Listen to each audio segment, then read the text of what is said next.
How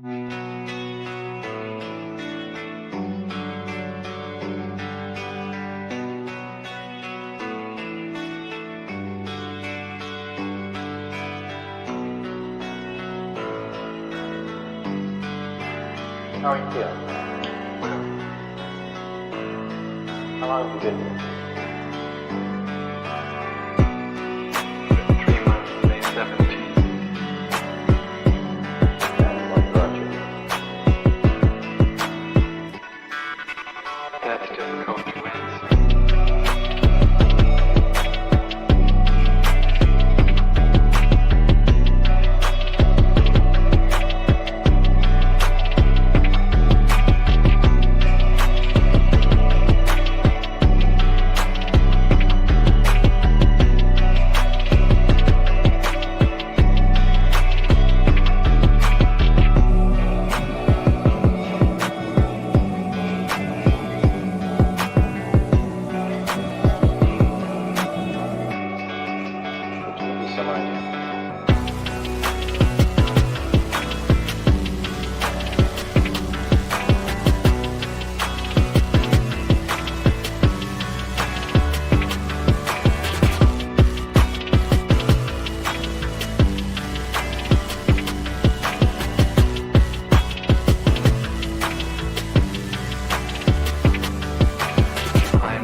Eventually resulted in your being here in the hospital.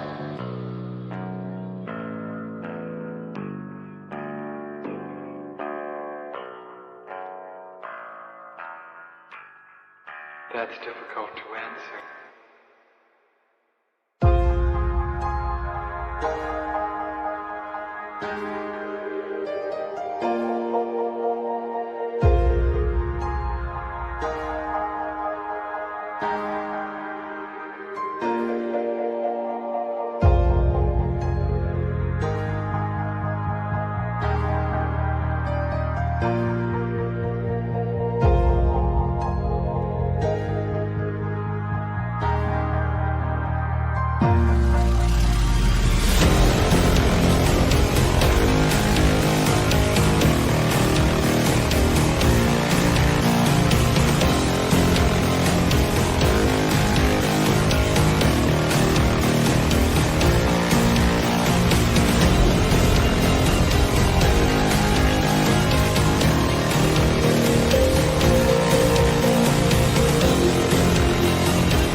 is the end. There's a noise inside my head of crying people facing death. Is this the end?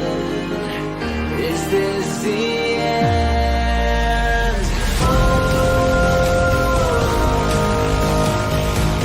I'm burning in the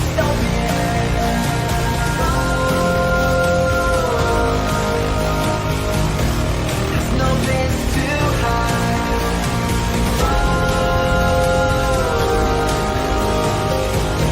I'm burning in the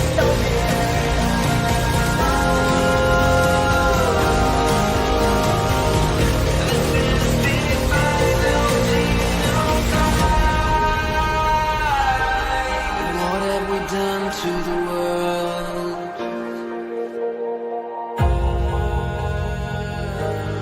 What have we done to the world?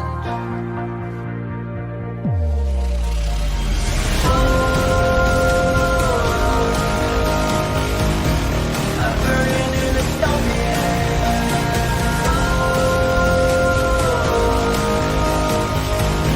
there's no place to hide.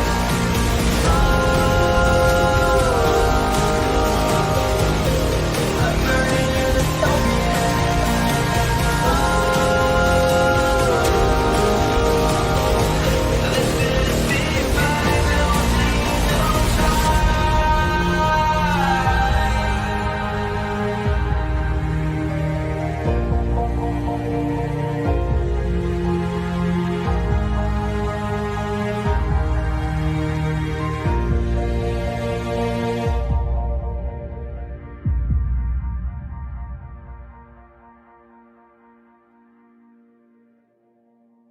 Who the fuck is Karlyn? She's just some sweet lady. She's like in a knitting. She does like a knitting stream.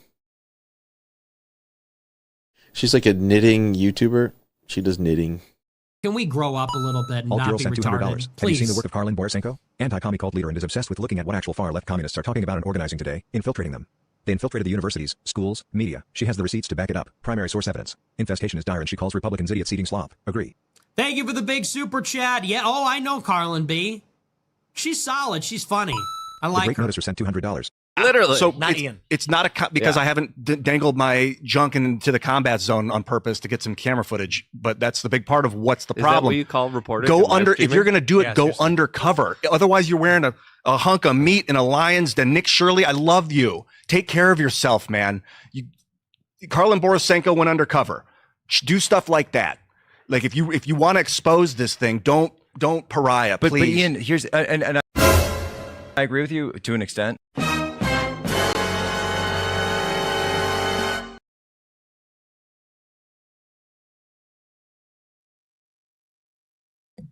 Muted. So I wasn't gonna do another stream tonight. I said no less than like an hour ago, I'm not gonna do another stream tonight. And then I kind of sat down and I started working and I had a snack and I was like, what the hell were Reagan and Tony, not his real name, talking about in the chat earlier? I was like, what the hell were Reagan and Tony talking? Because Reagan and Tony, the entire last stream, were having a completely separate conversation in the chat about something completely different. And this is something they sent me at the beginning of the stream. And I was like, I'll take a look at that later. I'll look at it later. I wasn't interested because I really wanted to watch that Tucker Carlson thing where he was just like going off on everyone. I really wanted to watch that. And so I set aside for a moment the critically important document that Reagan and Tony were talking about in the last stream. I set it aside because I did not understand the imperative of this document at the time because I hadn't looked at it. And I knew it was a long document and I knew it was a queer militant document. And I was like, okay, well, we're going to have to read this another day. And so then I started looking at it after I had a snack earlier and I was like, oh, holy motherfucker. Oh, holy motherfucker.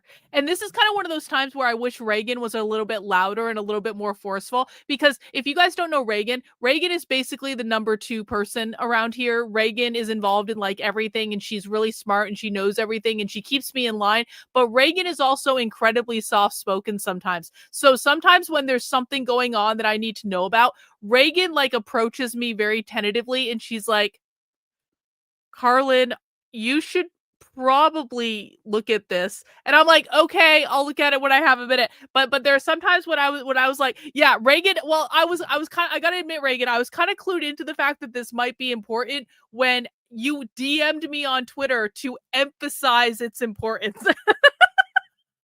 But I kind of wish that this was kind of like, I kind of wish that Reagan had been like, Karlyn, Ben Shapiro can wait. Tucker can wait. You need to read this fucking document right now. But Reagan was passive aggressively forceful. She came into my DMs and she's like, Karlyn, perhaps you should look at this document, and here are some important aspects of the document that you might want to consider. I was like, oh shit, this is actually important, isn't it? And you know, this is how you know I have trained Reagan well. And this is how you know that Tony really gets it, because the two of them separately from me were having an entire conversation the whole last stream about how important this document is and about how we actually need to pay attention to it. And it wasn't that I dismissed them. It wasn't that I didn't believe them. I just didn't want to do it right that second. So let me ask you guys this, because this is a surprise stream. It's 10:30 at night. I don't know. We're talking about a complex issue. How many of you have read Queer Marxism with us before? 1 in the chat if you have read Queer Marxism with us before. 2 in the chat if you have not read Queer Marxism with us before, because some of you have and some of you haven't. We haven't been... I actually have a whole podcast. I don't know if people know this. I have a podcast that I started and then stopped doing, as it happens with most podcasts, but I do actually want to bring this podcast back. I have a podcast, which if you go to my Substack, Karlyn, Karlyn.substack.com, and you go to book club, I have a podcast called the Counter-Revolutionary Book Club. And it was never that popular, which I think is why I kind of set it aside, because I actually really do believe in the premise of this podcast. The premise of this podcast is fucking awesome. We are reading some of the most dystopian documents that you will ever find anywhere, but I had a really hard time actually getting people to come and do like the live streams, because what I would do is I would do a live stream that was analyzing a queer document, and we would read it together and I would analyze it, and then I would upload it to the podcast. And I was having a really hard time getting people to come to the live streams. People didn't want to do it. And I understand that queer Marxism can be complex. Queer Marxism is scary. Queer Marxism is insane. But it's like, this is actually one of my favorite things to do. And I kind of haven't really been doing it that much lately, just because I had such a trouble getting people interested in it before. But you know what? Maybe sometimes good ideas just have to find the right time. And maybe before wasn't the right time to do this. But if you've never read Queer Marxism with us before and you're interested in this topic, and some of you may be interested after tonight, I'll tell you that, you want to subscribe to this podcast, totally free and everything. But this, I have back episodes of this that you can go through and learn about, like queer Marxist documents and stuff like that. And so I think tonight might be the official rejuvenation or relaunch, if you will, of the Counter-Revolutionary Book Club, because I do see that there are significant people who watching here. Some of you have read Queer Marxism with me before, and some of you haven't.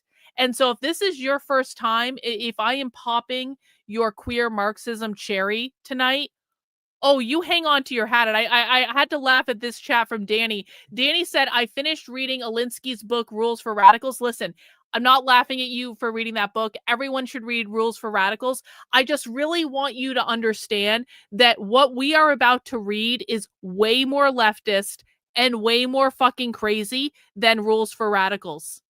There is a reason that I harp on the concept of zines, People are sick of hearing me talk about the fucking zines. People are like, okay, Karlyn, why are you even bringing this shit up? Like, what is so important about these fucking pamphlets that you're going around the country to all of these book fairs to get these zines? Well, let me tell you what, the zines tell you what ideas are propagating in the culture right now.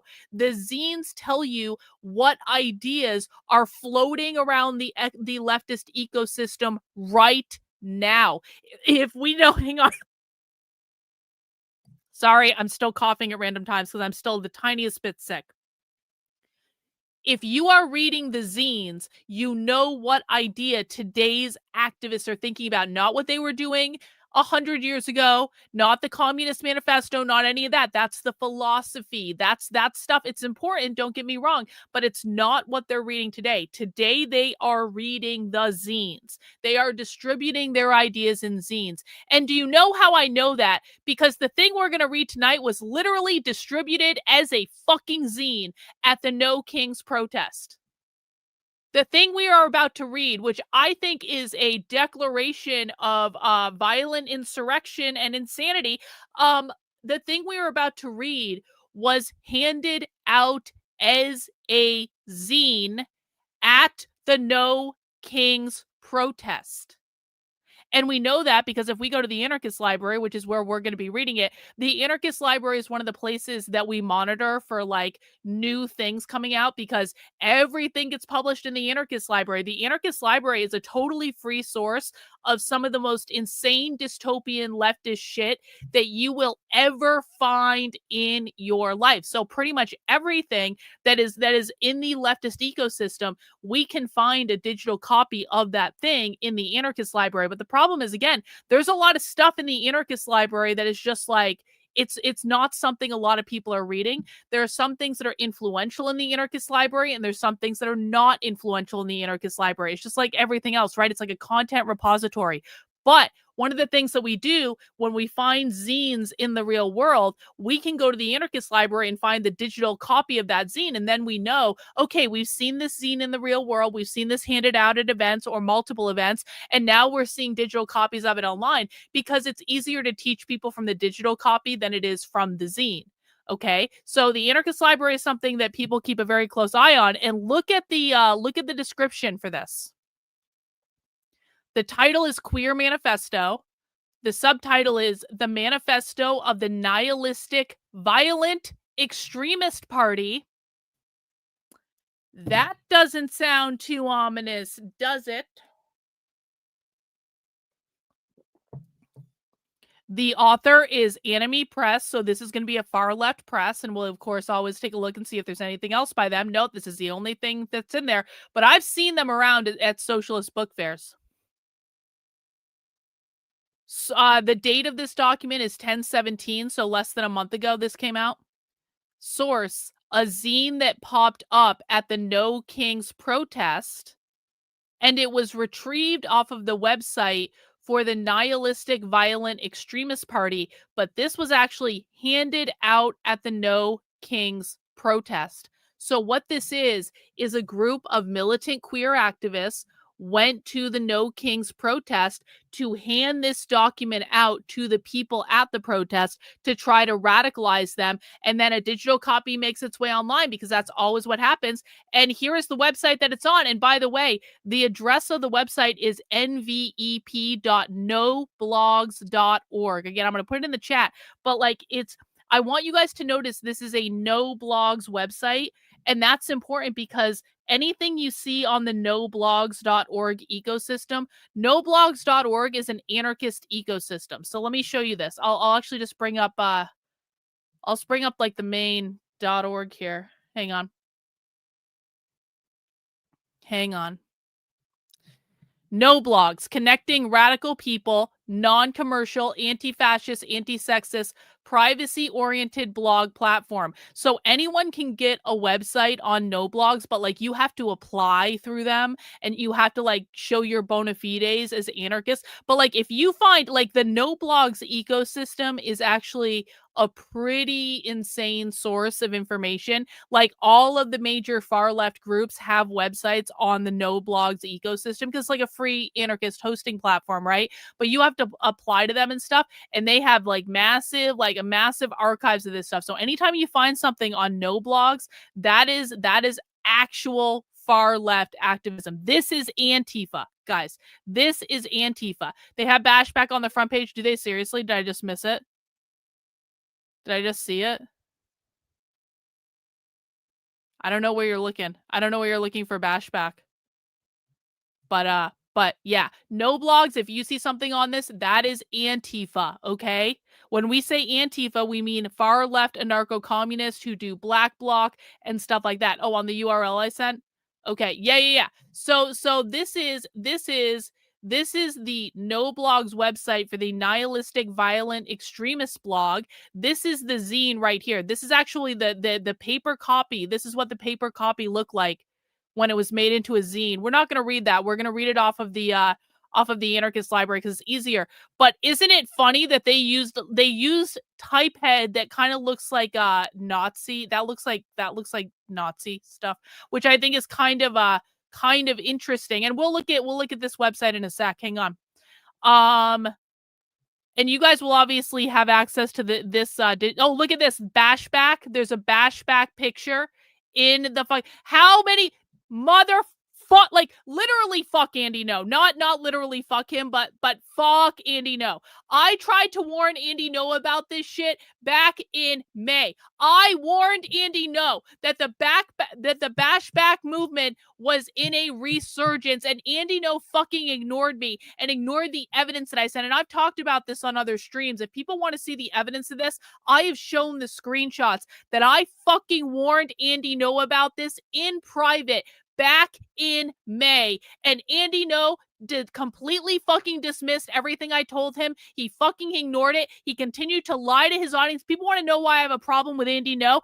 Andy, you want to know why I'm fucking pissed off at your fucking bullshit? Because I have a queer militant zine right here with a literal Bashback picture in it, you stupid motherfucker, and you refuse to warn your audience about this. This is the resurgence of the Bashback movement that I told everyone was going to happen back in May. I covered this on my fucking website back in May. Just take a look. And I sent all this shit to Andy No back in I just clicked the wrong thing. God damn it. Here it is. I sent this all to Andy No back in May 29th, 2025. I said we are going to see a severe increase in violent militant queer activism because we're seeing the revival of the fucking Bashback movement back in May. And you can see here, this was a sign at a Turning Point USA event. Back in April, there was literally a Bashback sign with an upside-down pink triangle at a Turning Point USA event back in April. There was also another sign at the walkaway protest in West Hollywood. There was another sign there. This shit was showing up all over. They released a new Bashback Manifesto. This was also on a No Blogs website. They released a new Bashback Manifesto literally on the fucking Bashback website hosted on No Blogs. You can find it all over on the Substack. They also exhibited at the Los Angeles Anarchist Book Fair. This is part of why, guys, this is part of why I started going to book fairs in the first place. This is literally why I started going to anarchist book fairs, because the Bashback movement announced its resurgence at the fucking anarchist book fair in Los Angeles back in when was this? I had just barely missed this. This was in May. I missed going to this by like 2 weeks. I didn't know about this until like 2 weeks after the event. And if I had known about it, I would have gone to that. But you can see vendors at the Los Angeles Anarchist Book Fair, Bashback literally had a fucking table. I showed him, I have all of these fucking posts, all of these flyers that are up all over the country. Pictures of this stuff are all over Blue Sky. If you look up Bashback on Blue Sky, you're going to see all sorts of posts. I warned Andy No about this back in fucking May, and he didn't listen. And then he smeared me to his audience because Andy wants to advance this Trantifa narrative bullshit that he has made up that is not grounded in reality. And now what's happening? Now what's happening? We are literally seeing this shit get released and handed out at the No Kings protest with bashback stuff in it. Gee, I wonder where they're getting the inspiration from. I wonder why I have literally been screaming about this for months and months and months and months and months, because I've been embedded in this fucking subculture for years. I'm writing books about this subculture. This subculture is the most dangerous fucking thing that exists on the far left, and I've been fucking warning people, and no one has listened, and I got smeared on the internet by Andy No as a fucking thank you, and it turns out, again, I was right. I was right. I was just months ahead of everyone else. And I'm still months ahead of everyone else. I said this literally on Enrique Tarrio's show where he did this hit piece. I literally talked about this, and Enrique Tarrio's like, no, I don't believe that happened. Oh, yeah? Oh, yeah? And guys, we're still ahead of this. No one else has reported on this. I am the only person that's going to report on this, I promise you. And the reason I wanted to go live tonight is just in case other people get wind of this, I want to be able to say I was first, honestly. But I don't really think that's going to be a problem, because I've been first on this stuff for months and months and months and months and months and months and months. And I tried to fucking warn people, and they didn't want to fucking listen. And I don't suspect this stream is going to change much of anything, except that every single one of us should be all over Andy No's comments and replies all over Twitter tomorrow. I will make some fucking clips of this. I will give you guys images you can use, but literally Andy can go fuck himself for misinforming the audience, lying to the public, trying to cover it up, trying to tell people something is true that wasn't true, and then smearing me for telling the fucking truth. So livid right now. I'm so fucking livid. And it's like people are confused about why I get angry and why I quote unquote target people. The person I'm targeting in this case lied to the public when all of this was verifiable. All I did was look at primary source evidence and do an analysis that I think any like bare bones analyst can do about this situation. It's infuriating. It is infuriating how conservative influencers constantly lie to their audiences, even when faced with insurmountable evidence. And Andy No is not capable of debating me on this topic. I will kick Andy No's ass if we ever end up sitting across the table from each other on this topic specifically, because he does not understand it, and I have all the evidence and he has no evidence. It's maddening. Anyway, let's continue to go through this brochure. No. Charlie Kirk's shooter had nothing to do with this. Charlie Kirk's shooter was not a queer Marxist. Anyone that has told you that Charlie Kirk's shooter was a queer Marxist has lied to you, and you should stop listening to them immediately. He may have been on the left, and he may have been fucking a tranny, but that does not mean he was a queer Marxist. He is not. What other pictures do they have? Let's see. Oh, the Mary Nardini gang. Oh, look at that. They're quoting the Mary Nardini gang. These are the inheritors of the bashback movement. I fucking knew something like this was going to happen. I fucking knew it. You don't tell me. You don't tell me what to do on my own stream. Just to be very fucking clear. You do not tell me what to say and do.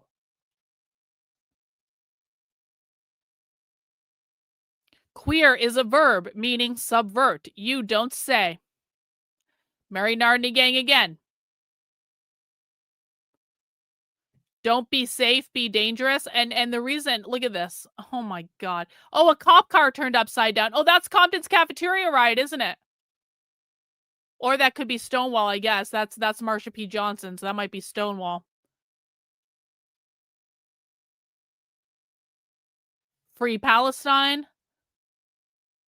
And that's the last page, guys. Let me give away the ending to this story. The very last page of the manifesto that we are about to read together literally is "Be queer, do terrorism." That is why this is called that on the stream. That is the last page of the manifesto. And so I skimmed through this before the stream. I haven't really read it in depth. We're going to read it together. And I was right. And Andy No was wrong, and this is gonna prove that I'm right.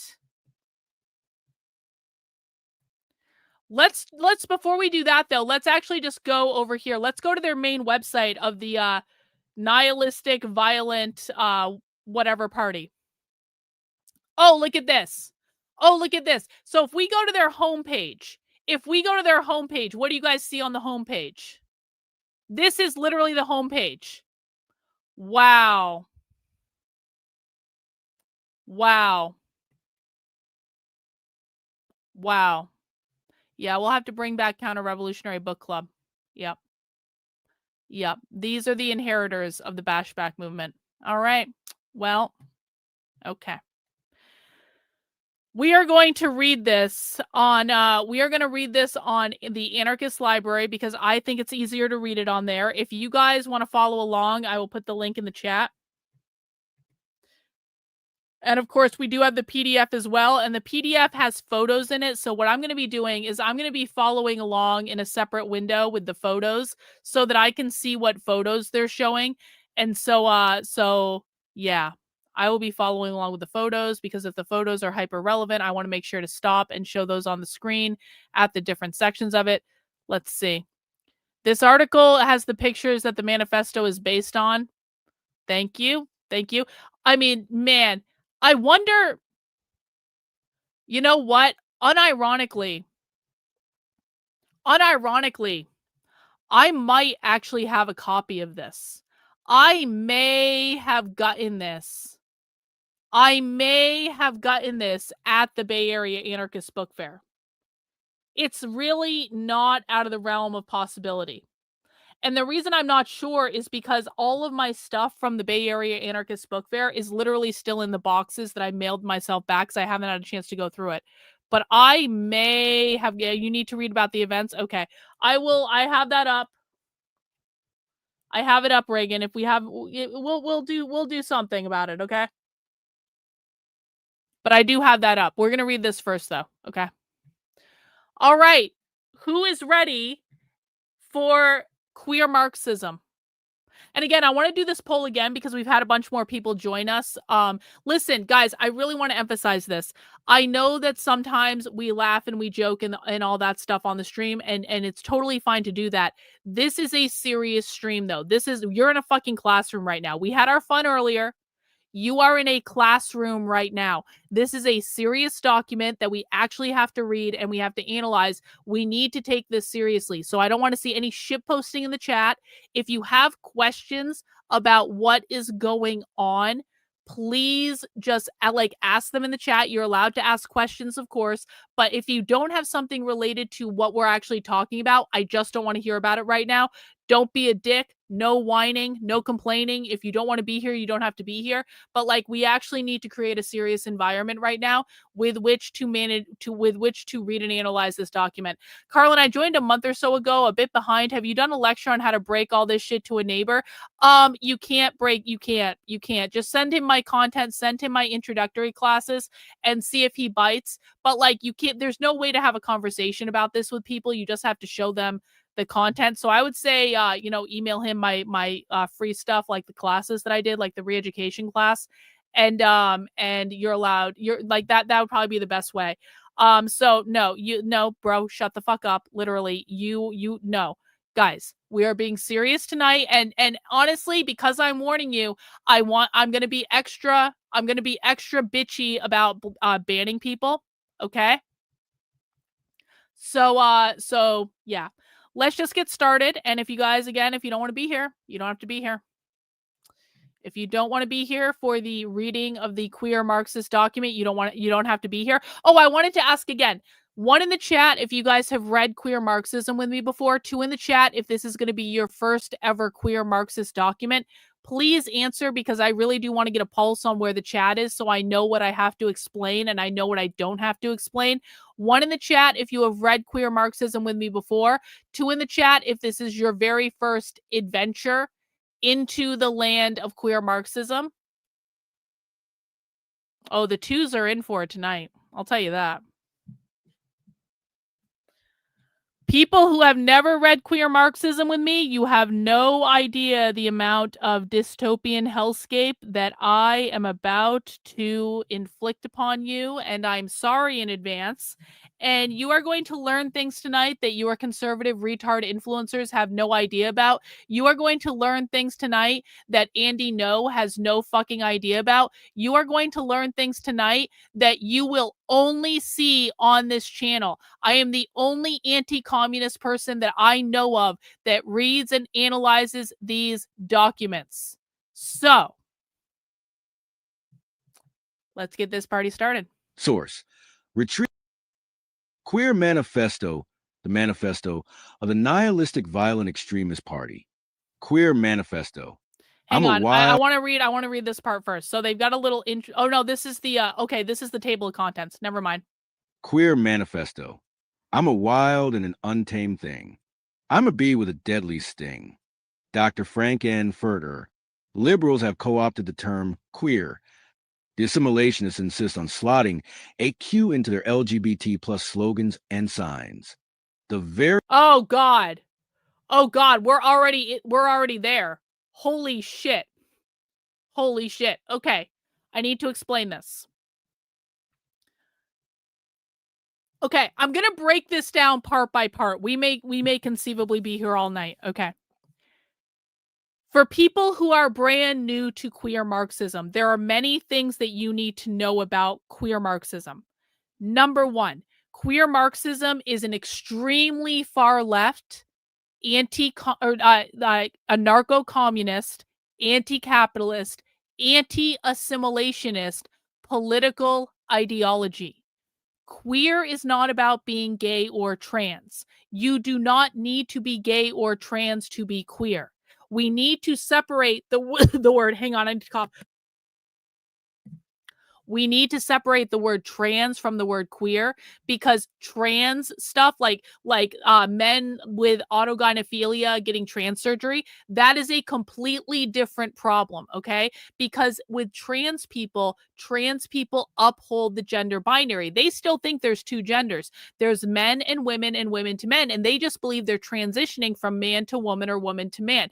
We have to put the trans people who want to uphold the gender binary in a different category than the queer people, because the queer people are the non-binaries. The queer people are the ones who don't believe in man or woman. These are fundamentally different movements. They're both problematic, but these are fundamentally different things.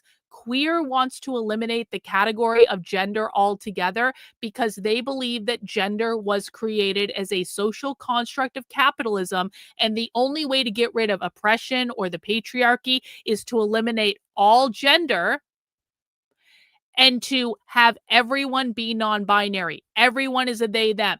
They want to erase men and they want to erase women, and they want to erase them both at the same time to make everyone non-binary. So everyone needs to have that as a basis for where we're going. When they start off the document and they say liberals have co-opted the term queer, liberals and communists are not the same thing. Liberals and socialists are not the same thing. Queer Marxists hate liberals. They hate liberals. Okay? So every time you guys call the left liberals, you are not talking about the people that we are reading right now, because the people that we are reading right now are significantly further left than any liberal or any Democrat or any progressive. All right. So they are using liberal as a derogatory term. They do not like them. Liberals have co-opted the term queer. The assimilationists insist on slotting a Q into their LGBT plus slogans and signs. So now they're also shitting on assimilationist. What does assimilationist mean in this context? I've talked about this before, and you can find the full lecture over on my Substack. Just click the new to my work button and you can find it there. This is a lecture I gave called Introduction to Queer Marxism, the Left's Most Dystopian Ideology. I go into much more detail. You can see here, I'll show it to you again on the screen. So you go to my Substack, you click new to my work, start here, and you scroll down and you're going to find this lecture. You're going to find a couple classes, but you're going to find this lecture, An Introduction to Queer Marxism, okay? I go into much more detail in that lecture that I'm about to do here, but I need to make sure everyone understands what we mean by the term assimilationist, because this is really important. For a long time in America, there were two movements around gay people in America.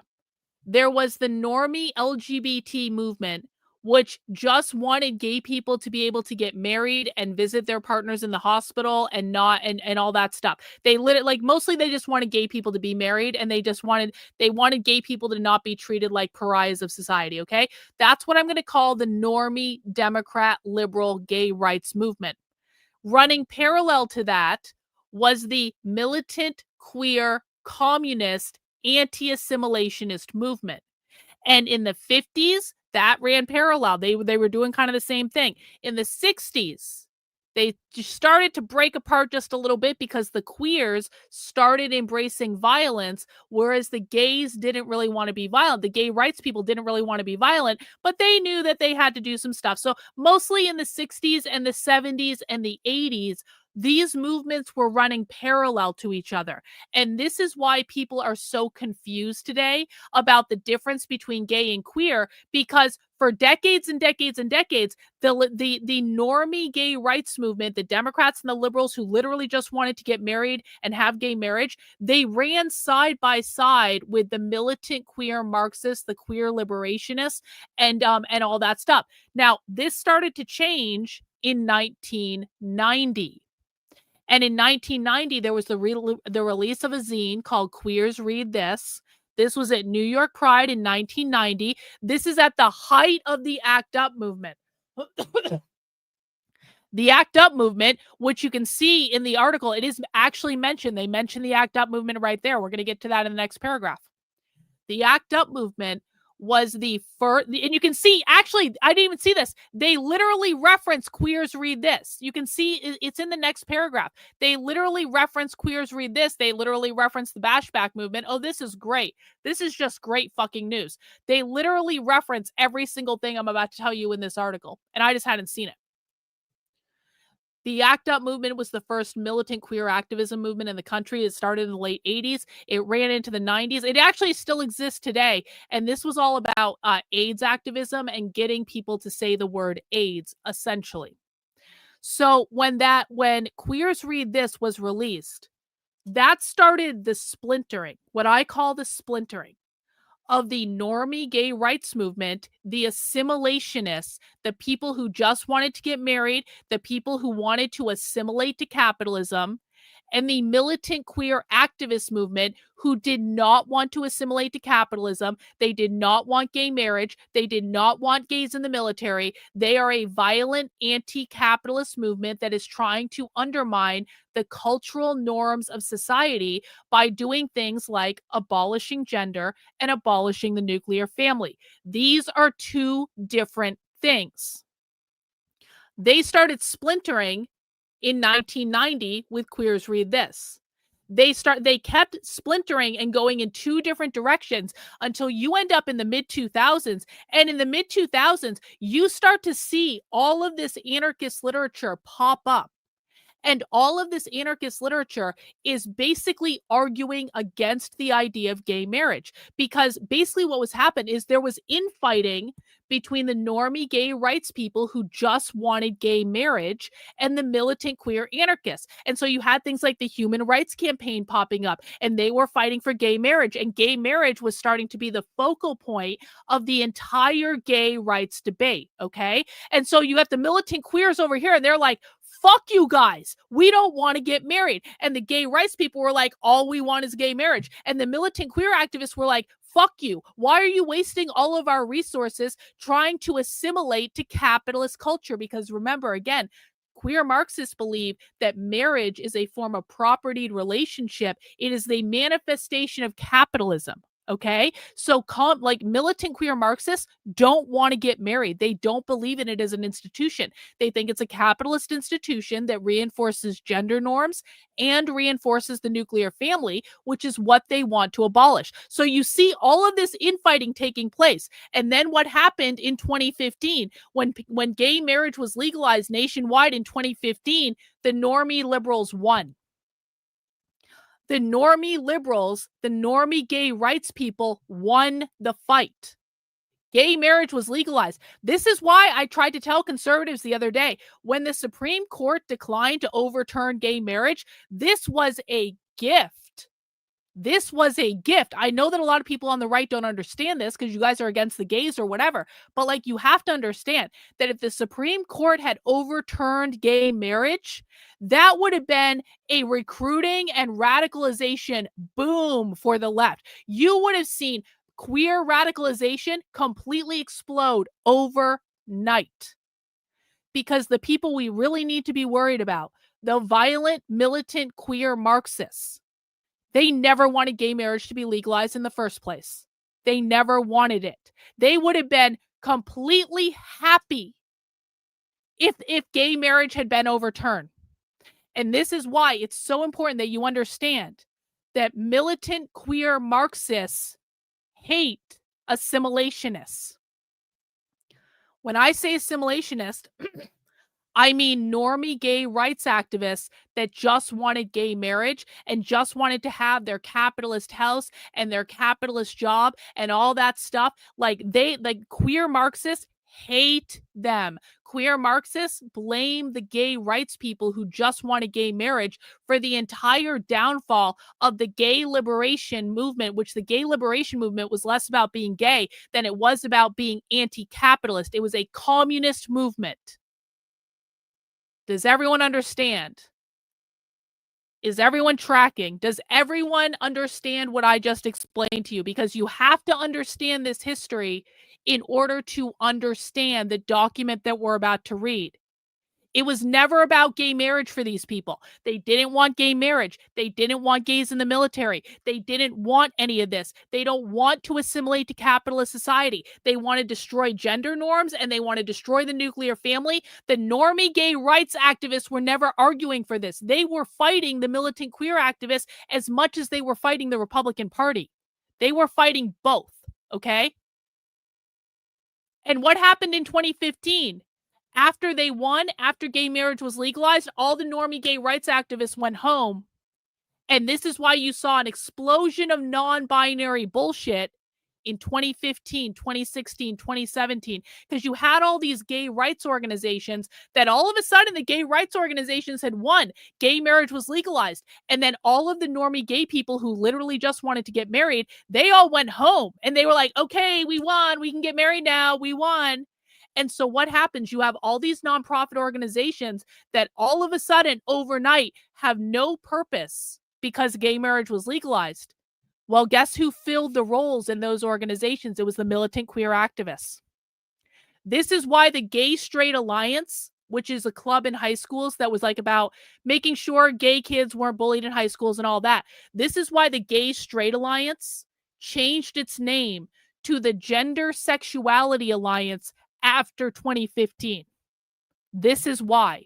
They stopped fighting for marriage. They started doing this anti-normative genderqueer bullshit. That all started after gay marriage was legalized because the normie gay rights activists went home and the queer activists, the queer liberationists who were always there, they were always there. They filled the gaps that were left by the normie gay rights activists. Does everyone understand what I'm saying? And again, the reason I know all of this stuff is I'm literally working on a book about this entire thing. So I have all of this stuff very, very top of mind because I'm literally working on a book about the entire evolution of this thing. Okay. So with that out of the way, we can start reading the document again. The very liberals have co-opted the term queer. The assimilationists insist on slotting a Q into their LGBT plus slogans and signs. The very movement, if you can call the push for myopic legislation and corporate rainbow branding a movement, that we set out to distance ourselves from and criticize, has now almost entirely subverted queer subversion and absorbed the terminology of queer descent into its bloated parade of rainbows and cops. Our movement was kickstarted by ACT UP, Queer Nation, and the Queers.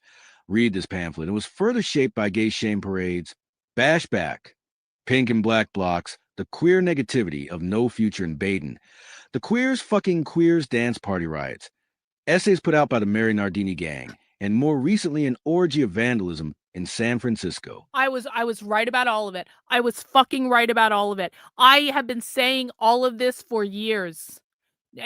I cannot believe this. Guys, we have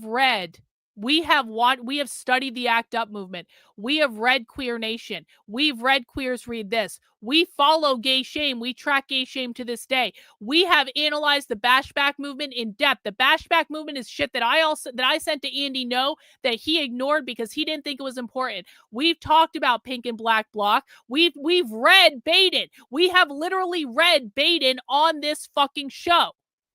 We have read I am working on a fucking book about the Mary Nardini gang. I have always said the Mary Nardini gang was at the center of all this bullshit starting in the mid-2000s. I am literally writing a book about their fucking essays. That's one of the books I'm working on right now. It was supposed to be done in May, but it wasn't, okay? I needed more time with that. But no, Andy is not secret Antifa. Andy is a fucking grifter that is not paying attention to what's going on. But like, listen. I hate to pat myself on the back, but I don't know of anyone else who did the analysis I did that put literally all these movements and all of these things together in exactly the right. I don't know anyone else who's done this analysis. No one else has talked about the Mary Nardini gang except for me. I'm the only one who talks about the Mary Nardini gang doing analysis of this thing. And I've been talking about them for fucking years. And so I have to take a moment because this is actually really fucking validating to have the actual militant queers lay out literally every single thing in order that I have been talking about on this channel for years. All of the analysis that we've done is right there, right in the document. This is what kickstarted our movement. Here are our influencers. It is exactly what, oh my God.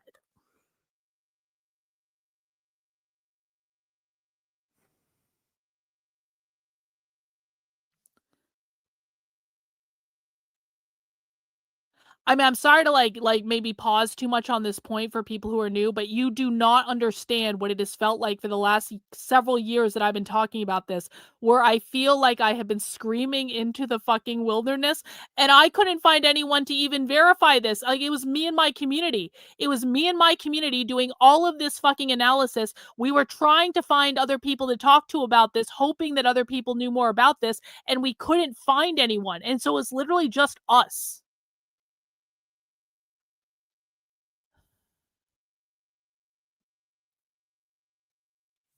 All right. Pink and Black Blocs, the queer negativity of No Future in Baden, the Queers Fucking Queers Dance Party Riots, essays put out by the Mary Nardini gang, and more recently an orgy of vandalism in San Francisco. Reference to these pillars of queer rebellion is not intended to be taken as an attempt to deify anyone involved or to imply that we agree with everything said by every one of them, but to establish a history and trajectory. It's to establish a history and a trajectory. Well, isn't that Tony? Isn't that Tony? I'm pretty sure. Silly question, but do queers have a look that stands out from the others besides the triangle? The queer Marxists wear pink and black. Actually, this is a good time to... Okay, let me do this. Let me show you how to identify...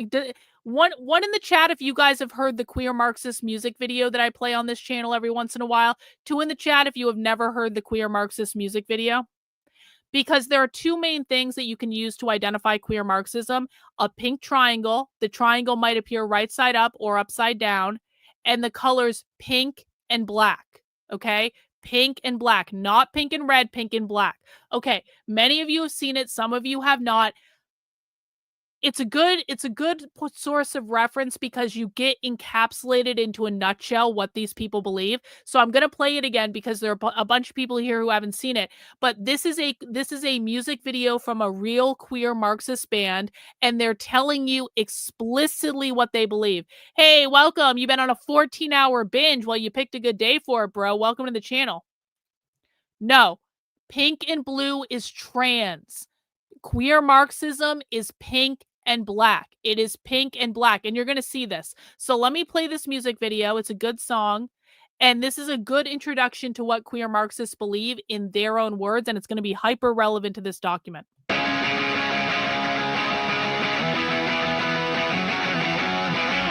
don't wanna get married. I don't wanna be just like you. Nobody bothered to ask me. They said I ought to be just like you. Well, I could get a marriage license for a husband and me, so I could use the death insurance for my HART. Since I can file taxi with the same gender spouse, I shouldn't feel so bad getting kicked out of my house. Don't send me a window. Come on, 'cause never done shit for me. Don't want a seat at your table. A fucking invitation to your party. Wanna celebrate a game on your cable TV? Well, trans lesbians are calling southern bodies stuff to eat. You paid the world for tea of the shotguns and dick. Well, all the kids on the street are getting belted with whips. I don't wanna be equal, 'cause I know I'm fucking better than you. Your moderation is lethal. Get out my way, let me do what I need to. There's no protection that this nation's taken offer to me. Just all it brings is to this is my gay bourgeoisie. So fuck off with your evil South American flag. The only colors that I need are the pink and the black.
So that video is from a band called the Dog Park Dissidents. That is a real punk band. That is a real queer punk band. And that is a real song. And so you can tell, like, pink and black.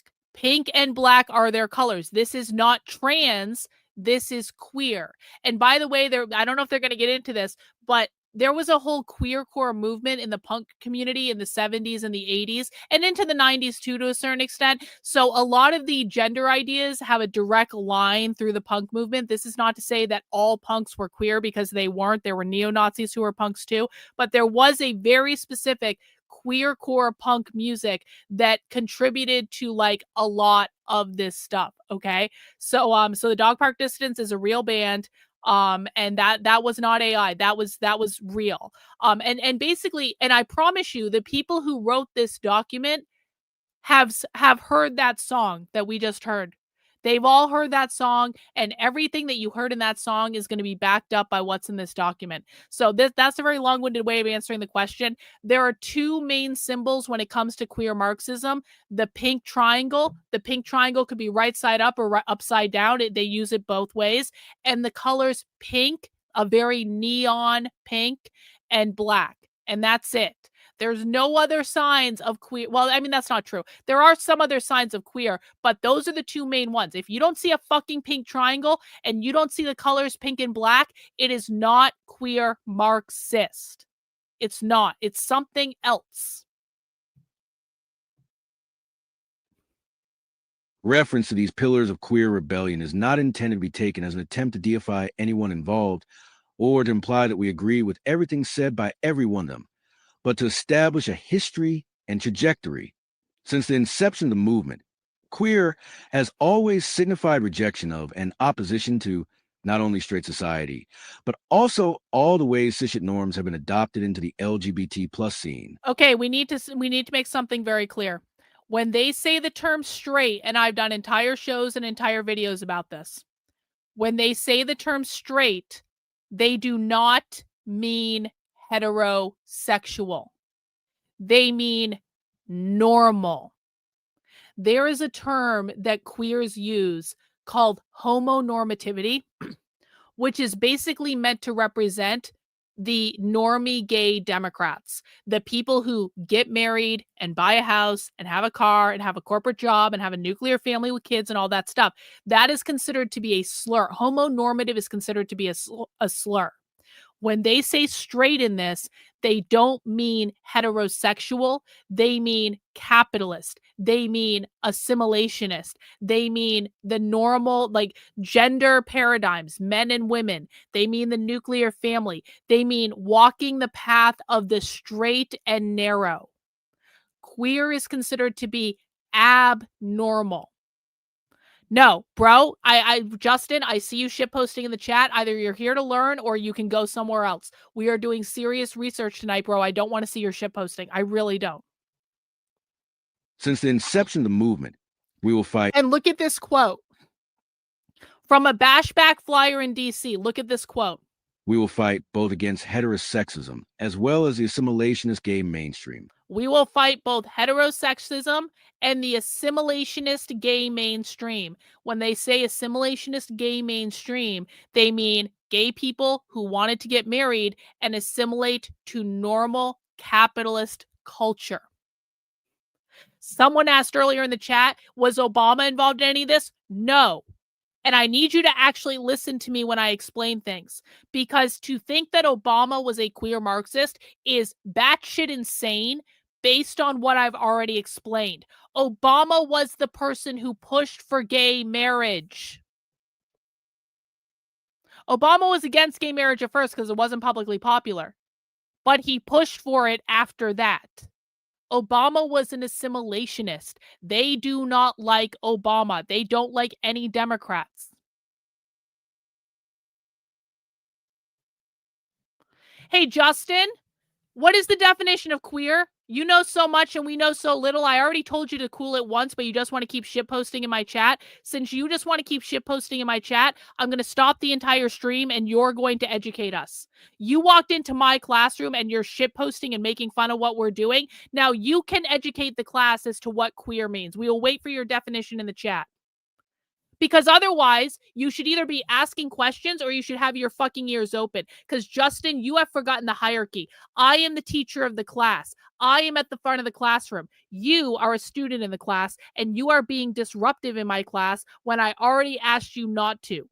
What is the definition of queer, Justin? Go ahead. Educate us. If you don't answer in 30 seconds, you're permanently banned from my chat. You can either answer the question or you can say, I don't know. Those are your two options, or you will be permanently banned. You do not walk into someone's classroom and disrespect them. You don't do that. He just got timed out. He can't answer. All right. Well, we'll wait for that, Justin. We'll wait for that. We'll wait for your timeout to go off, but we're going to continue in the meantime. So we will fight against both heterosexism and the assimilationist gay mainstream. That's from the bashback movement. We will fight both. There are several ways liberalism has wormed its way into queer resistance, seeking to supplant subversive ideas with progressive ones. Now, as much as ever, there are several ways liberalism has wormed its way into queer resistance, seeking to supplant subversive ideas. Queer is an anti-assimilationist ideology with progressive ones. So they're saying liberals and progressives are the same thing to them, and they don't like either of them. They're assimilationist, and they're trying to subvert their anti-assimilationist queer movement with progressive ideas. Does everyone understand? Now, as much as ever, queer violence is needed to put an end to the queer-phobic violence that's directed toward us every day. But the gays won't stop claiming that violence is not the answer and extolling the virtues of civil democratic society, as if civilization and democracy aren't what got us here in the first place. Now, more than ever, queer nihilism is needed to dismantle the identity. Oh, holy shit. This is such a wonky thing. But if you've read Baden with me, you know what this means. And we obviously know these people are inspired by Baden. But the gays won't stop. Okay, so for people who don't know, Baden is a far left queer militant press, and like it's like a journal. It's like so it's basically like a collection of essays, and they're extremely nihilist. Baden is extremely fucking nihilist. Baden is like, the reason I picked this out is when they say as if civilization and democracy aren't what got us here in the first place, that's from Baden, okay? Essentially, they believe, okay, we're really going to get into it tonight, aren't we? Holy shit. Militant queer Marxists basically believe that capitalism started in ancient Sumeria. What they believe is that in order to undo capitalism, we need to undo all of civilization. To them, civilization, to be civilized, is the same as saying capitalism. So they're not talking about the human civilization. They're talking about it as civilization is something that took the organic population and civilized it. Capitalism means civilized, okay? And so when they're saying civilization, they're not using the term in the same way that we are. That comes from Baden, because Baden is one of these gender nihilist documents that argues that we literally need to undo all of civilization and go back to the indigenous roots as the hunter-gatherers in order to get back to the way society was before it was corrupted by capitalism. Civilization. No, I didn't. Did I say Western civilization? I didn't say Western civilization. I said civilization as in to civilize. That's what they're talking about there. Okay. As of civilization. Now, more and democracy aren't what got us here in the first place. Now, more than ever, queer nihilism is needed to dismantle the identity frameworks that are constantly forced on us. But we keep hearing that.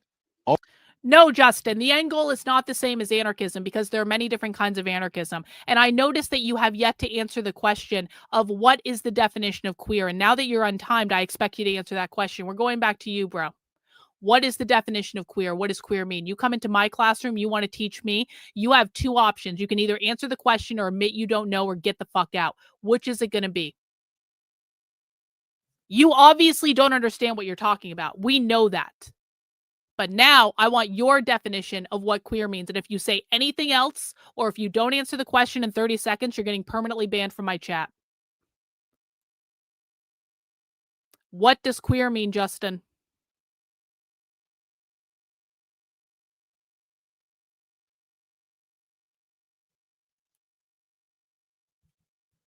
You have 15 seconds. What does queer mean?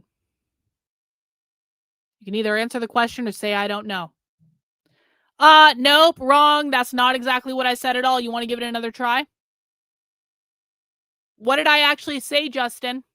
What did I actually say? Go ahead and prove you were listening to me, because that's not actually what I said. Not what I said at all. One more try, Justin.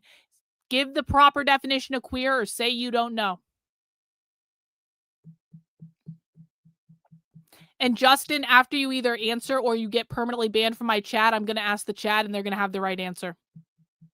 Nope, wrong. Justin doesn't know what the fuck he's talking about. Everyone who wants to educate Justin about what queer means, because Justin thought he knew everything when in fact he knew fucking nothing. And now he's going to get told what queer actually means by people who were listening rather than just shitposting in my chat. What does queer mean? This is a question for the chat.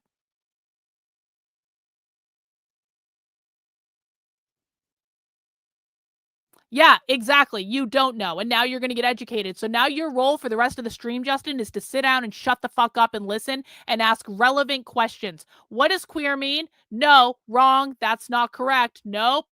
Queer is an anti-capitalist, non-conformist, anti-assimilationist political ideology. Anyone else? Queer is a far-left ideology that is anti-capitalist and anti-normative for the norms that uphold capitalism. When you hear the term normativity, that means norms that uphold capitalism. It is an anti-capitalist. Guys, stop saying outside the norm. I literally said that was not the correct answer like 15 fucking times from Sunday. So if you're saying the thing that I've already said is not the correct answer, you have a listening problem. Queer is an anti-capital. It is a far-left, anti-capitalist, anti-assimilationist political ideology. Does anyone have questions about that? Since I don't see a lot of correct answers in the chat. And I quite frankly expected to see more. I'm going to start here. We're going to start creating a new rule. Anyone who answers a question with something that I've already said is wrong, you're going to get a timeout because you obviously are not listening. Okay?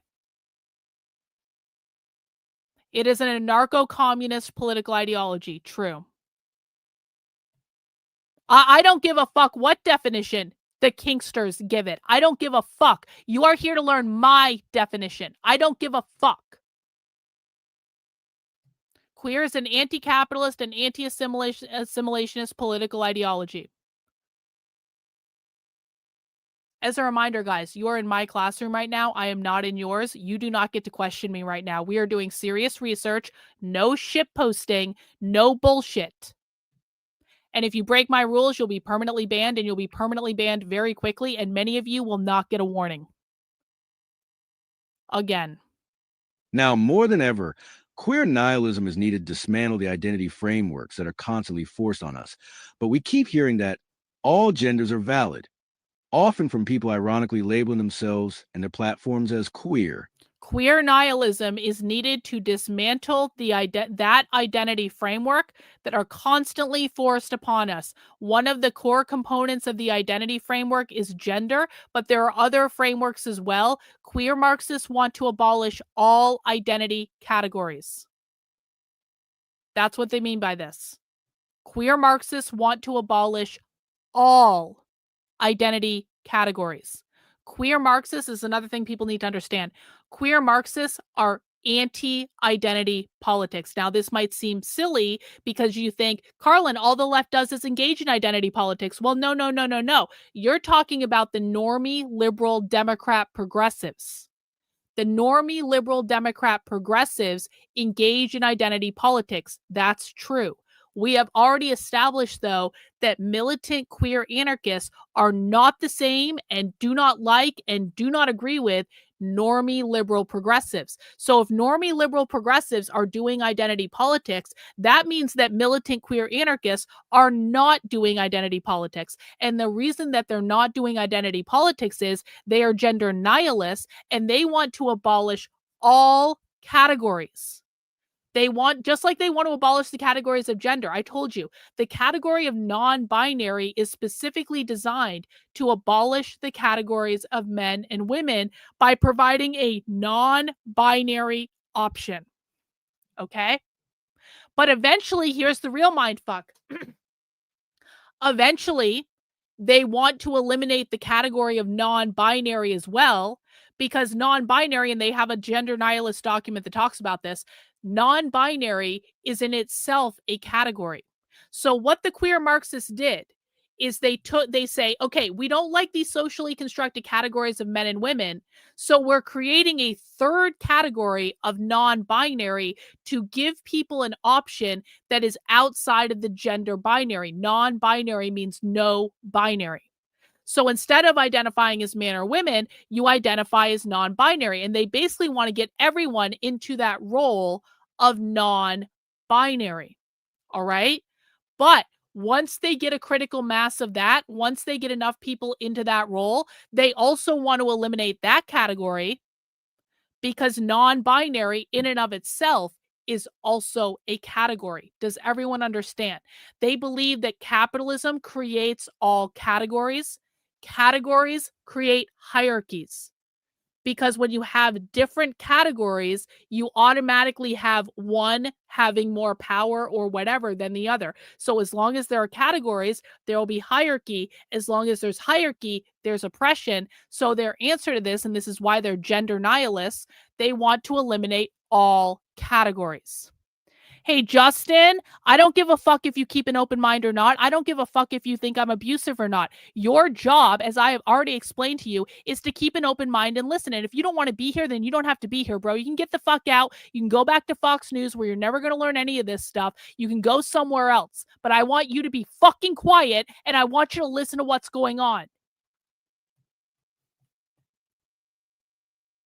Now, more than ever, queer nihilism is needed to dismantle the identity frameworks that are constantly forced on us. But we keep hearing that all genders are valid, often from people ironically labeling themselves and their platforms as queer. It's long past time for a Judith Butlerian jihad. Republican talking heads are pushing for trans identity to, again, be labeled by psychiatrists as a mental illness. To an extent, we agree. The illness is called gender, and no one is exhibiting symptoms more strongly than the sissies fantasizing about institutionalizing trans people. Oh, holy shit. Holy shit. The illness is called gender. And no one is exhibiting symptoms more strongly than the conservatives who are obsessed with trans people. Okay, like ignore their petty pot shots at conservatives, all right? The important part here is they are declaring a war on gender. They are saying, the gender nihilists are saying the entire concept of gender is mentally ill. Oh, hello, Tony. Welcome. I've been screaming for an hour and 15 minutes about how I was right. And I have you to thank for that, my friend. So thank you for making sure we saw this document. I do appreciate it. Some of those same conservatives insist that doctors are brainwashing kids into being trans. We counter, it's not just kids. They're brainwashing adults into their gender ideology, too. Okay, I need to explain something else. When queer Marxists say the term trans, they do not mean transition. When queer Marxists say the word trans, they mean transform or transcend. Let me put this in a sentence so you understand the meaning of it. When normal trans people who want to uphold the gender binary, who believe men and women are a thing, when normal trans people say the word trans, they mean I want to transition from a man to a woman or a woman to a man. I want to transition my gender. When queer Marxists use the term trans, they do not mean transition because they don't believe the categories of men and women should exist.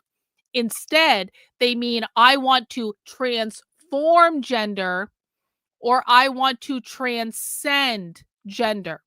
Okay, so they're both using the word trans, but they're using it in two completely different ways. When they're using the word trans in this document, they're either shitting on the idea. No, bro, this is not transhumanism. I literally already explained what this is.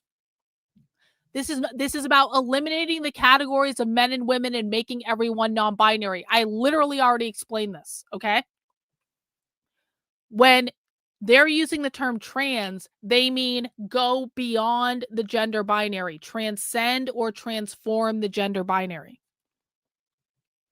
They're brainwashing adults into their gender ideology, too. We've experienced it ourselves with doctors, therapists, psychiatrists who simply refuse to take no for an answer to the question of whether we identify as men or women. Many people are unable to get hormone therapy or surgery. We've experienced it ourselves with doctors, therapists, and psychiatrists who simply refuse to take no for the answer to the question of whether we identify as men or women. They are telling you they want to abolish the categories of men and women. They do not identify as men. They do not identify as women. They say no to that question. Many people are unable to get hormone therapy or surgery-denied autonomy over their own bodies unless they conform to transgender ideology. Yes, doctors are brainwashing people to be trans, but probably not cis people. They just want queers to give up our gender nihilism in favor of a more traditional trans identity. The liberals are trying. Holy shit. Holy shit. The doctors are trying to brainwash people to be trans, but not cis people, They want queer people. Queer people do not believe in gender. They want queer people to give up gender nihilism in favor of a more traditional trans identity. When they say more traditional trans identity, they mean a trans man or a trans woman, whereas queer Marxists want to abolish all of those categories. They don't want a traditional trans identity. They want a non-binary trans identity, one that transforms gender or transcends gender. So traditional means within the capitalist gender binary. Queer means outside of the capitalist gender binary. Well, no, you guys need to listen to what I'm saying. The chat says trans is considered traditional. No, you need to listen to what I am telling you. Trans as in transition is considered transitional or traditional because it maintains the categories of men and women. Trans as in transform or transcend, which is the queer definition of trans, does not mean transitional. It all depends on whether or not they are talking about maintaining the categories of men and women or they are outside of the categories of men and women. Does everyone understand? 1 in the chat if you understand what I'm saying. 2 in the chat if you need to ask a question. And I don't want to see you put a 1 in the chat if you don't understand what I'm saying. If you don't understand, then you need to formulate a question to ask so that I can be more specific, because this is an incredibly complicated issue. And I understand this is complicated, especially for new people. I've been studying this for years, which is why I know all this shit. Okay. If you have a question, if you don't understand what I'm saying, I need you to ask it. Because what I've seen so far is that people are saying they understand and then they say something that tells me they do not understand, okay? So if you say something in the chat that tells me that you do not understand what I'm talking about, I'm going to stop and explain to you how you're wrong. The liberals are trying to brainwash us to be more conservative. The liberals are trying to brainwash them to be more conservative because these are not liberals. These are queer Marxists. The liberals are trying to brainwash us to be more conservative. While it should go without saying, we don't expect any of our opponents who got their hands on this diatribe to have the necessary analytical skills to grasp the nuances here. Oh, except we will have. That is so fucking funny. That and actually, like, unironically, they're right. We don't expect any of our opponents who got their hands on this diatribe to have the necessary analytical skills to grasp the nuance here. Guys, we are probably the only anti-communist people on the entire fucking internet that are actually able to read and understand this document. Really think about that. If I put this document out and I give it to conservatives, they're going to have no fucking idea what is in this document. They're going to have no fucking idea the breakdown that I've been doing for almost an hour and a half already on this document, because they have no sense of any of this. So they're actually not wrong. Most people on the right will have no idea what this means. While it should go without saying, we don't expect any of our opponents who got their hands on this diatribe to have the necessary analytical skills to grasp the nuances here. So we will reluctantly clarify. Any real agreement with the reactionaries would imply an acceptance of the foundations their views are built on gender. The idea of mental health put forward by the DSM in support for the institutions they're invoking the mental health industrial complex, all of which we wholeheartedly oppose. We don't agree with the fascists on anything. They just have a tendency to blindly stumble backwards into positions that could almost be taken as technically correct if they're stripped of all context and deeper meaning. Even our own statement that gendered people as a whole are mentally ill risks endorsing the mental health framework that was established by capitalism, partly to marginalize and medicalize queers. Maybe this is what Krima think. Men about aporia? Who knows? Just in case people are confused and you think I'm making it up when I say that they believe that all gender categories are created by capitalism, even our own statement that gendered people as a whole are mentally ill. The reason the queer Marxists are saying gendered people are mentally ill is they believe gender is a made-up category. risks endorsing the mental health framework that was established by capitalism, partly to marginalize and medicalize the queers. Well, I don't know what aporia is. It's in reference to something Crime Think wrote. Crime Think is basically a far left anarchist website. So I don't know what they're referencing there. I would have to go back and look. And of course, the rhetoric of trans identity as mental illness is really an attack on all gender nonconforming people and could have a wide range of effects, starting, of course, with elimination of access to HRT and body-altering surgeries, and extending to children being medicated and brainwashed into cis identity, then potentially to things like incarceration as involuntary commitment in psych. When they say cis identity, they mean the gender binary, by the way. When they say cis identity, they don't mean, okay. I hate this so much because it's so complicated and I really do need to stop every 2 seconds and break it down. When they say cis, they mean gender binary. They've been brainwashed to believe there is a gender binary. Trans in their ideology, transform or transcend, is outside of the gender binary. Okay? Does everyone understand? Children being medicated and brainwashed into a cis identity. What they're saying is queer children are being medicated to be a traditional trans person. A traditional trans person in the gender binary. Unironically, actually, you know what's actually kind of funny about this? Unironically, the queer Marxists are making an argument to not medicate kids because they're saying if you're medicating kids, you're trying to brainwash them to conform to the cis identity within the gender binary. So actually, that's actually kind of funny. They're actually making an argument to not medicalize kids because, of course, queer Marxists don't believe that you have to be medicalized in order to be trans. All you need to do is identify as outside of the gender binary. Everyone understand? So they believe, this is a question, so they believe gender is structured capitalism that is taught, essentially, yes. That in the wild human species wouldn't have a gender identity, correct.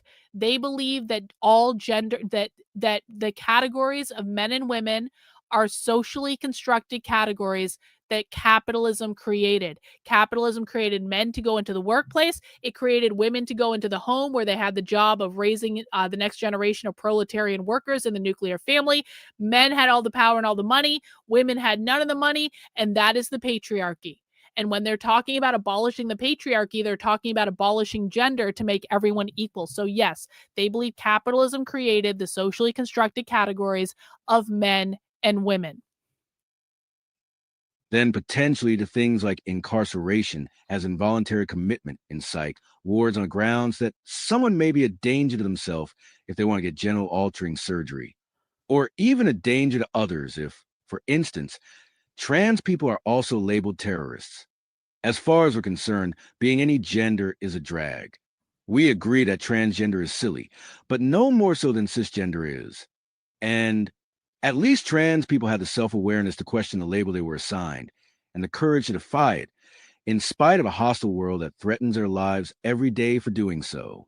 They believe transgender is silly because it still acknowledges the gender binary. But they're saying, trans people started to get it right because trans people at least questioned the category that they were assigned at birth. They didn't get it right because they just switched to the other category, but they still got it right in that they questioned the label in the first place.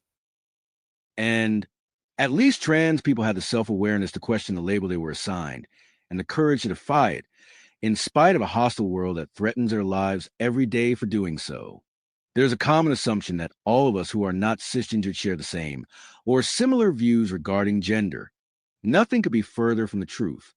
If we define trans as identifying as a different gender from the one assigned at birth, there's an inherent and permeating point of contention between trans and queer positions. Holy shit. If we define trans as identifying as a different gender from the one assigned at birth, there is an inherent and permeating point of contention between trans and queer positions. They are telling you that queer and trans are not the same thing. That trans means to transition gender while maintaining the binary, whereas queer means to transform or transcend gender by eliminating the binary altogether. They're telling you these are two different terms. If we define trans as identifying as a different gender from the one assigned at birth, there's an inherent and permeating point of contention between trans and queer positions.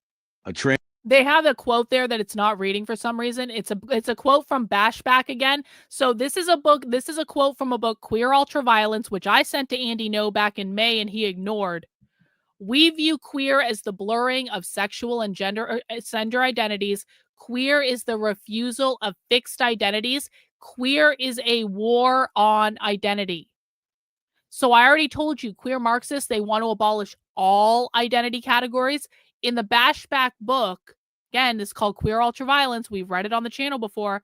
They literally say this is a war against identity, all identity categories. Health216, you're putting some shit posting in the chat that I don't think proves that you're serious about this. I want the shit posting to stop. Either you're going to listen or you're going to learn or you're going to leave. Those are your choices. No more. I don't want lipstick doesn't make people a woman. I don't give a fuck. We are reading a serious document here. Either shut the fuck up and listen or get out. A transman attends a pride march and is disgusted to see marchers holding signs quoting RuPaul. We're born naked and the rest is drag. The transman confronts the disrespectful revelers with the accusation that their rhetoric is insensitive to the trans community and minimizes their experiences and struggle. The sign holders respond with a question. What is gender, if not a performance? To the transman, it's a deeper essential part of one's selfhood and lived experience, and it's treated as something sacred, which these marchers are specifically set out to profane. The gender nihilists are accused of transphobia. The transman is accused of gender essentialism, and in response, grabs at the signs, trying to tear them in half. Fists fly. Someone gets bitten. Everyone involved is accused of bigotry. A liberal ally sees this conflict and interjects that it's our moral obligation to respect all identities. A queer sees a commotion and insists that no, in this instance, and possibly only in this instance, RuPaul, is essentially correct. Our task is to subvert all identities, as well as the socio-political machinery that produces them. Okay, so to the queer, our task is to subvert all identities as well as all the social political machinery that produces them. People need to understand something about capitalism when it comes to the left. To the left, capitalism is not just an economic category. Capitalism is also a cultural category. So it's both. It's not just about procuring the means of production or whatever, or taking charge of the means of production. That is the economic category of capitalism. To queer Marxists, capitalism is a cultural problem. They are trying to subvert all identities because it is those identities that uphold the capitalist system. They believe that all identities are created by capitalism, and the only way that they can undo capitalism is to get rid of all identities. That's why they're saying our job as queers is to subvert all identities as well as the socio-political machinery that produces them. House 216, now you're whining, which means you're breaking rule number 2 in my chat. I need you to listen. I need you to stop whining, stop being in your feelings, and I need you to listen. And if you really have been listening to me for months, then you damn well know there is a no whining rule in my chat. I am analyzing a serious document. I need you to listen.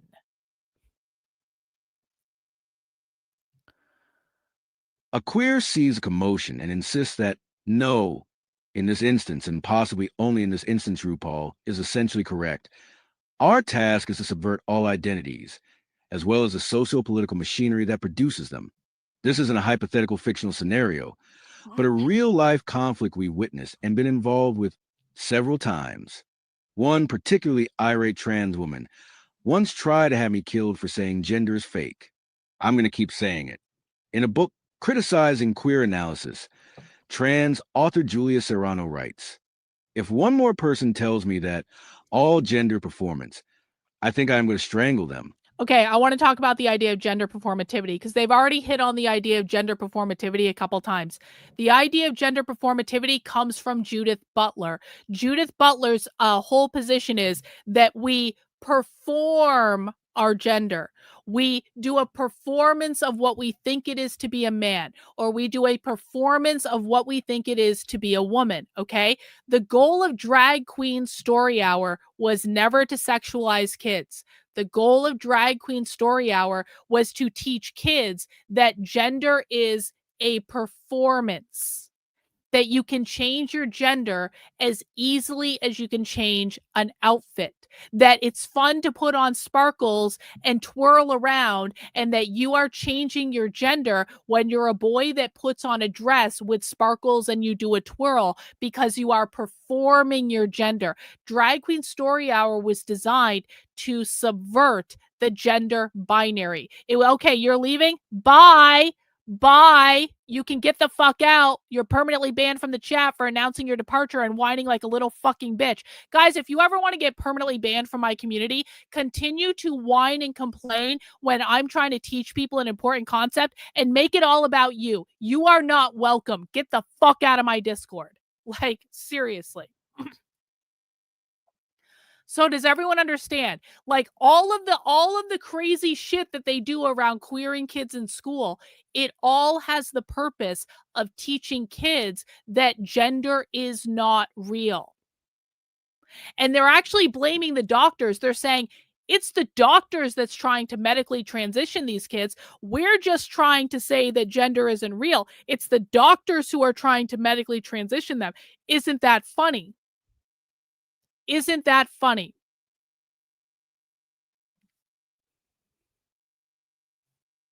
So the complaints about trans dressing and acting like women's highlights its performance. It's a performance. Yes. The whole goal, all of this stuff in schools around gender has been around teaching kids that gender is not real. Okay? That's what it's about. And this is why I get so pissed off when people make it about the sexualization of kids. I'm not saying that sexualizing kids isn't happening. It, of course, is, and it's a problem, and it shouldn't be happening and should be stopped. But the point that I'm making is that all the gender shit in schools is about teaching kids that gender is socially constructed, gender exists on a spectrum, gender is a performance, gender is not real. They are trying to make everyone think that they are non-binary. They're trying to socially abolish the categories of men and women by teaching kids you can transition your gender as easy as changing an outfit.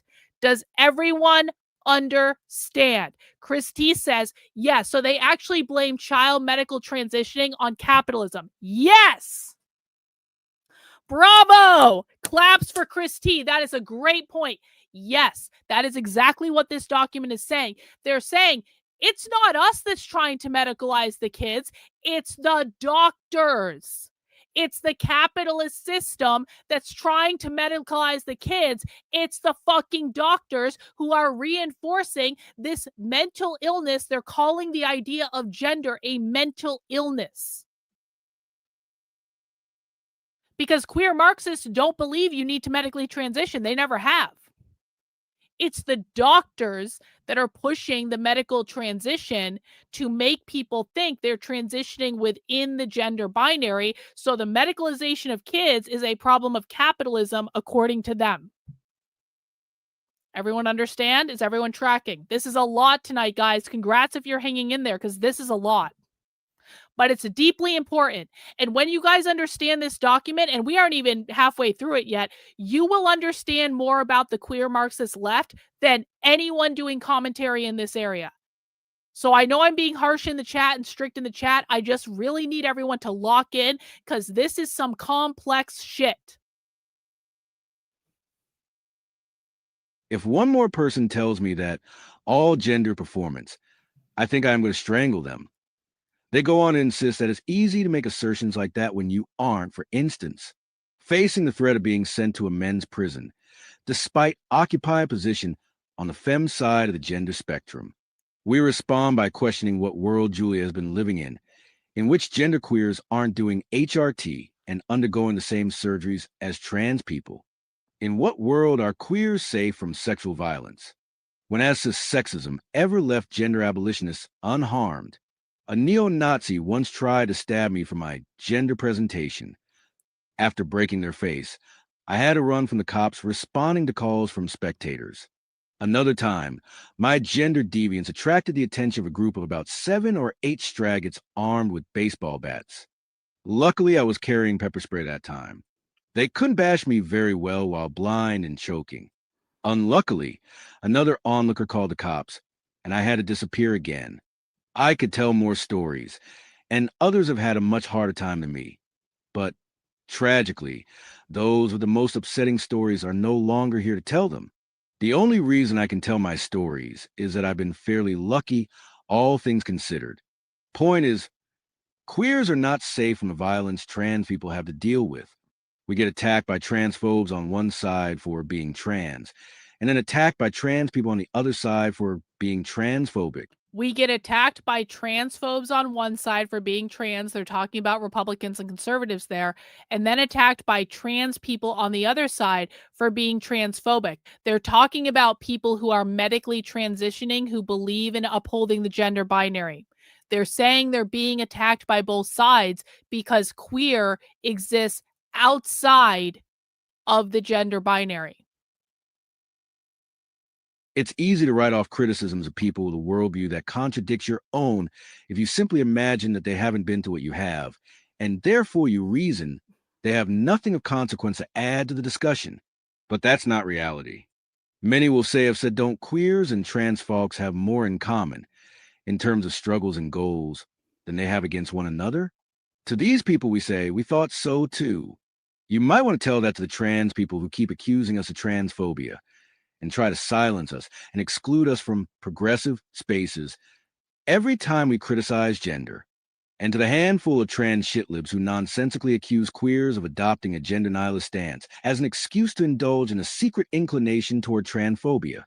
Get over yourselves. So they're basically saying that, look, we tried to work with you guys, but you guys said that we were crazy for wanting to abolish gender all the time. And you keep calling us transphobic just because we want to abolish gender. They're trying to say in just like no uncertain terms, we are not the same as trans people who want to uphold the gender binary. And to the handful of trans shitlibs who nonsensically accuse queers of adopting a gender nihilist stance as an excuse to indulge in a secret inclination toward transphobia, get over yourselves. Your genders are no more offensive or absurd to us than those of Andrew Tate, J.K. Rowling, Lierre Keith I, and Jeffree Star. But our response to their gender rhetoric is generally delivered with a brick or a baseball bat.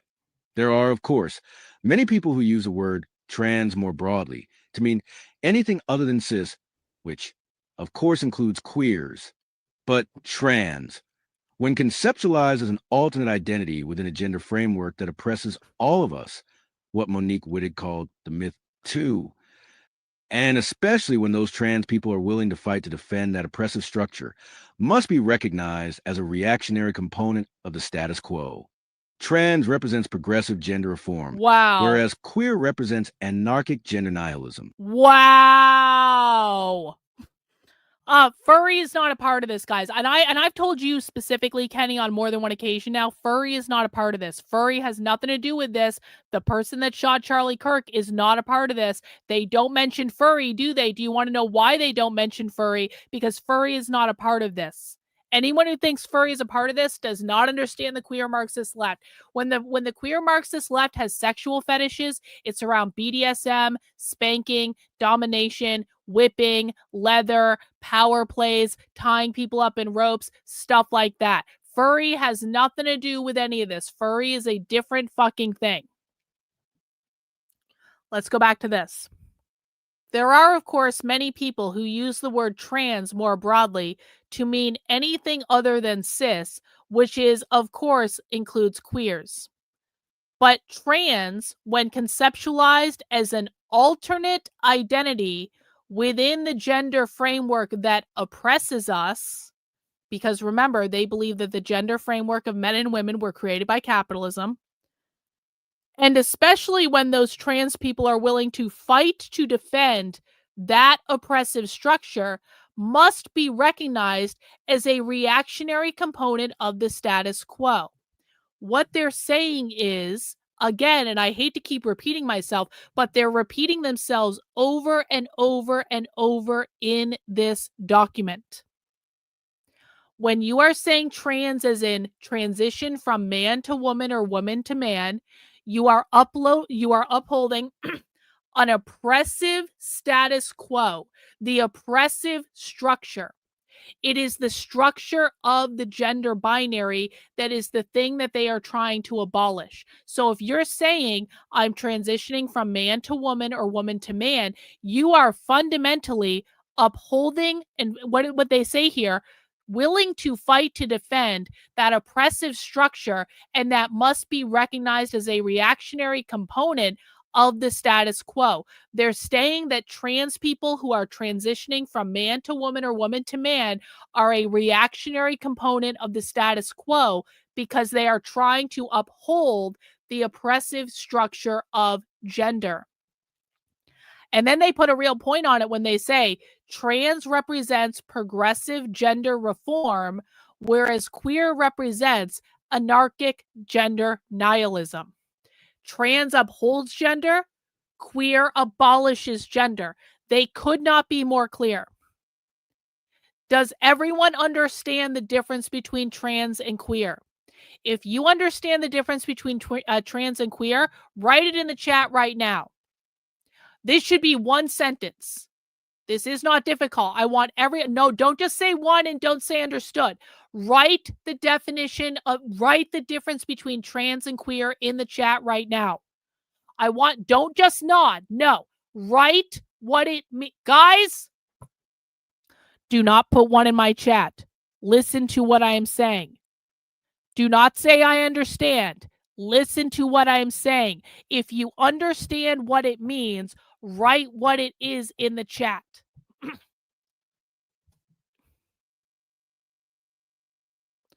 Write what the difference between trans and queer is in the chat. Write back what I just explained to you.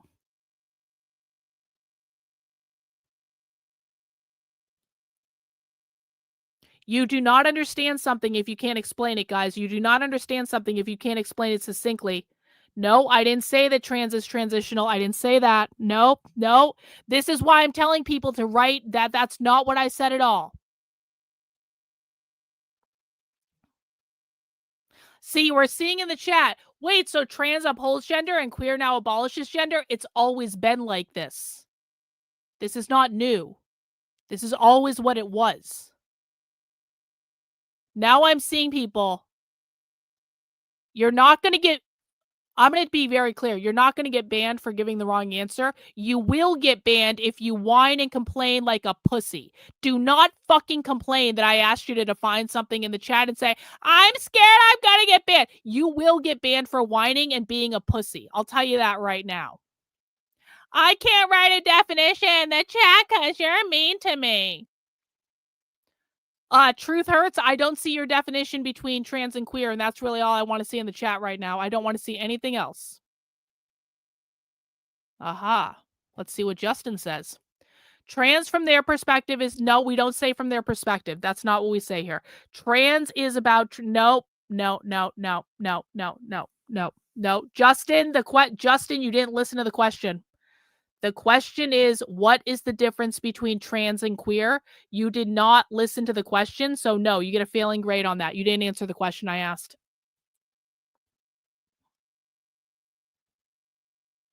No, Stacy, wrong. Trans does not read... No, this is not... No, that's not the correct answer. This is why I'm asking people to define things. People are giving a lot of fucked up answers in the chat that have no relevance to what I just explained. I don't want you to be cute.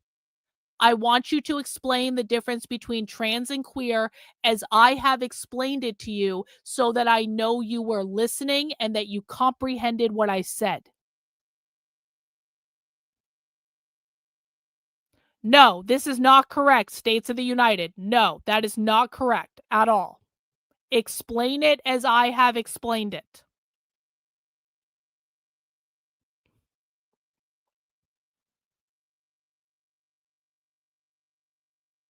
I didn't ask you to define what queer was, Chris. I asked you to explain the difference between trans and queer. People who do not listen to the question that I asked do not impress me at all.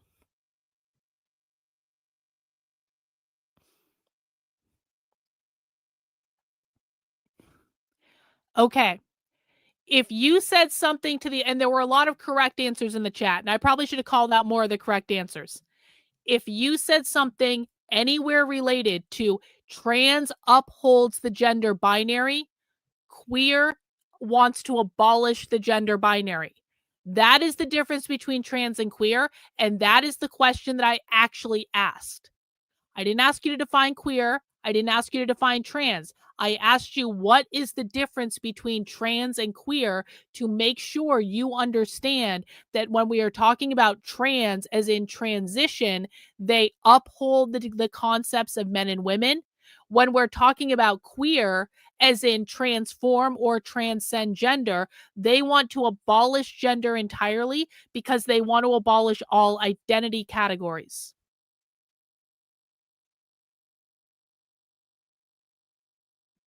Okay.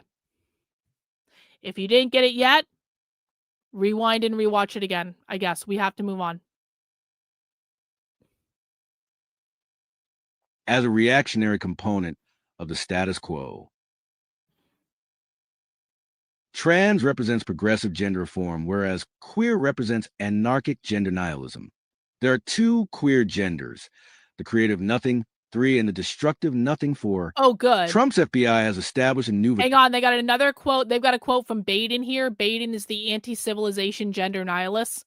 Against the safe interpretations offered by the Academy and its theorists, we embark on an elaboration of queer negativity that means nothing less than the destruction of the civilized world. I told you earlier that the idea of civilization, which is synonymous with the capitalist world, civilized society, this came from Baden. Baden is a gender nihilist set of essays that was published, I think, around 2008, 2009, 2010, something like that. So you're seeing they want the destruction of the civilized world. They want the destruction of civilization because they believe that civilization is synonymous with capitalist society.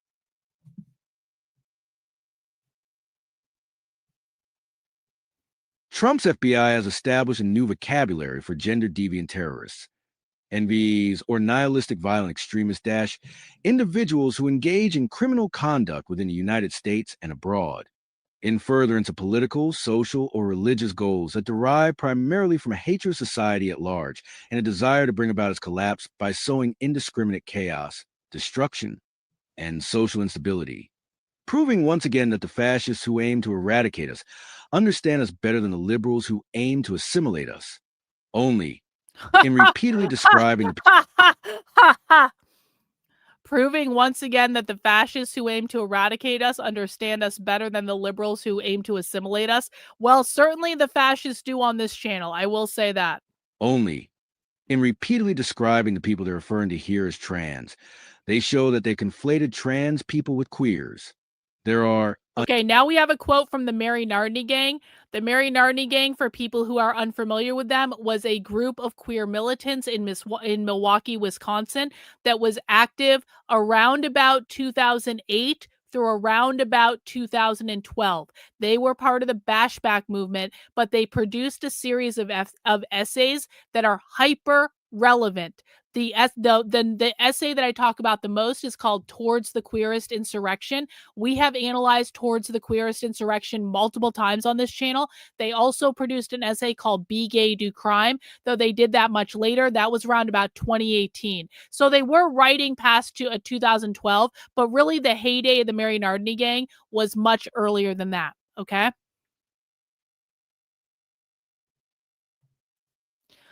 The Mary Nardini Gang says, many blame queers for the decline of this society. We take pride in this. Some believe that we intend to shred to bits this civilization and its moral fabric. That couldn't be more accurate. We've often described as depraved, decadent, and revolting, but oh, they ain't seen nothing yet. So again, the Mary Nardini Gang is one of those groups that is advancing the idea of gender nihilism or the complete destruction of civilization. Okay? Civilization, civilized, capitalist society, assimilationist society. These are anti-assimilationist, anti-capitalist, anti-civilization, gender nihilists. Guys, I really need all questions in the chat right now to be about this document and only this document. My feelings about conservatives are not relevant right now. Your feelings about whatever is not relevant right now. I need all questions in the chat to be about this document that we are analyzing. And if you keep putting questions in the chat that have nothing to do with this, that is completely disrespectful to what we're doing right now. And I'm going to ban you, okay?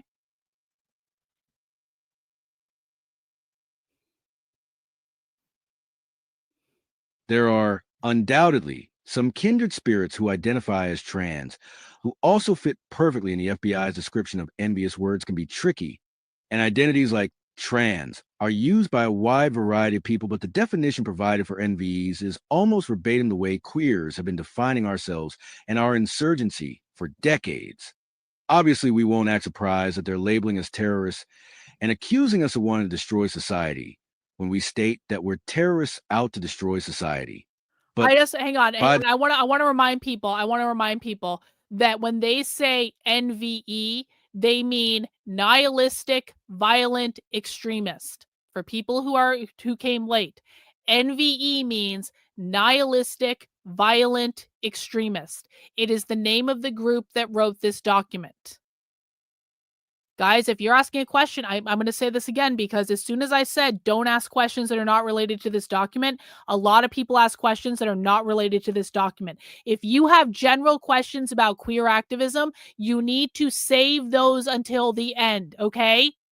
I'm being fucking serious. I asked you to stop. You didn't listen. You continue to ask questions that are not relevant to what we're doing right now. Save those questions until the end. And if you don't stop, I'm gonna start fucking banning people. And I don't actually want to, but like if you guys aren't gonna listen to the very clear instructions I'm giving you, then you don't deserve to fucking be here. So ask questions directly related to the document or keep it in your back pocket for now. I will answer it at the end.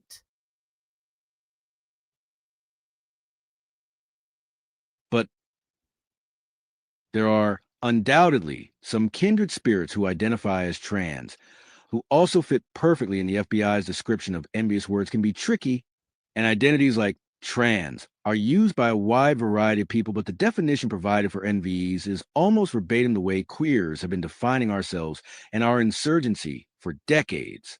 Obviously, we won't act surprised that they're labeling us terrorists and accusing us of wanting to destroy society when we state that we're terrorists out to destroy society. But by the same Obviously, we won't act surprised that they're labeling us as terrorists and accusing us of wanting to destroy society when we state that we're terrorists out to destroy society. They're saying pretty clearly what their goal is. Obviously, we won't act surprised that they're labeling us terrorists and accusing us of wanting to destroy society when we state that we're terrorists out to destroy society.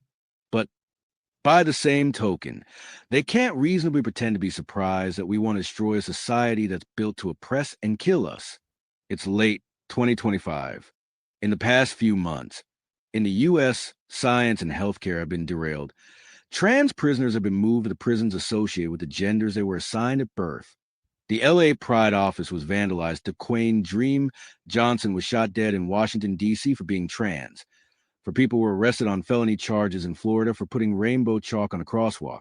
And most recently, Amtrak security has been arresting hundreds of people in their cruising crackdown, which even New York senators have condemned as Stonewall-era tactics.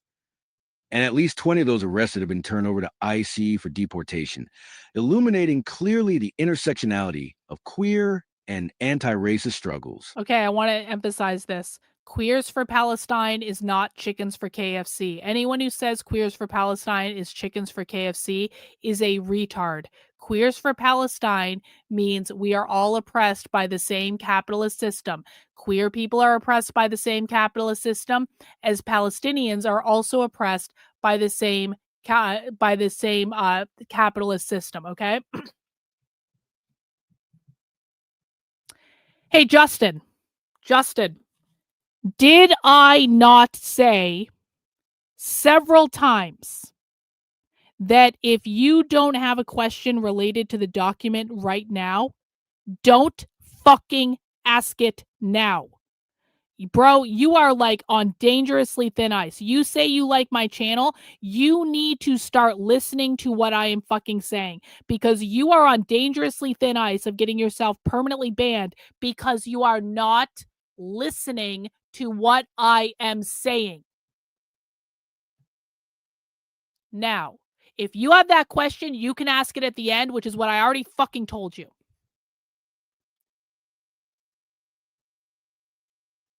At least 20 of those arrested have been turned over to ICE for deportation, illuminating clearly the intersectionality of queer and anti-racist struggles.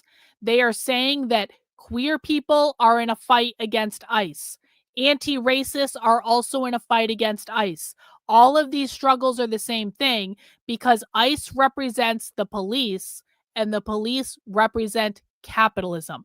When you understand that the main goal of the far left is always and forever to overthrow or abolish capitalism, both as an economic model and as a cultural model, you will understand that the police, ICE, borders are all about reinforcing capitalism, whereas queer struggles, anti-racist struggles, the Palestinian struggle against Israel, that is all about overthrowing the capitalist oppressors. If you can't get a fucking notebook and write them down, you are not smart enough to be here. Are you? You know what? You're getting permanently banned for that question. Honestly, if you have to ask, how do I remember the questions I have? You're not smart enough to be here. Go away. If you're not smart enough to take out a fucking notebook or use your fucking computer or the notes app on your phone to write down a question that you have, you are not smart enough to be here. That person just got permanently banned. I don't want anyone else to try me because I've asked you guys several fucking times to treat this as a fucking classroom. This is an extremely complex document. I'm having to explain a lot of shit. I'm getting really fucking tired of people not listening.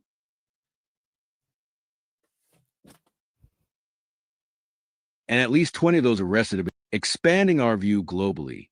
Sierra Watkin was recently imprisoned for sexual assault for lying about their biological sex to a sexual partner in the UK, which is exactly the sort of ruling UK queers warned us about when courts there redefined physical sex to legally refer to the sex assigned at birth earlier this year.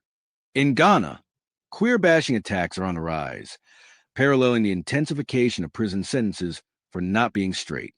Any non-heterosex act there can now lead to a 3-year prison sentence, while production or distribution of materials deemed to promote homosexuality can land people in prison for up to 10 years.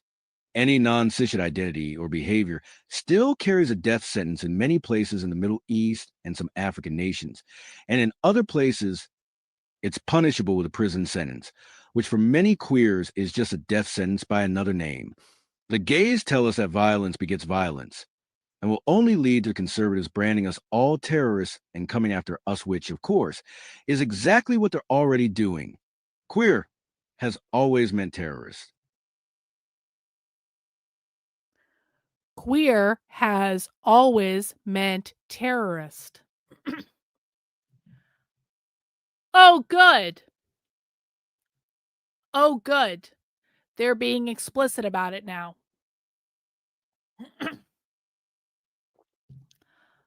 Oh, good.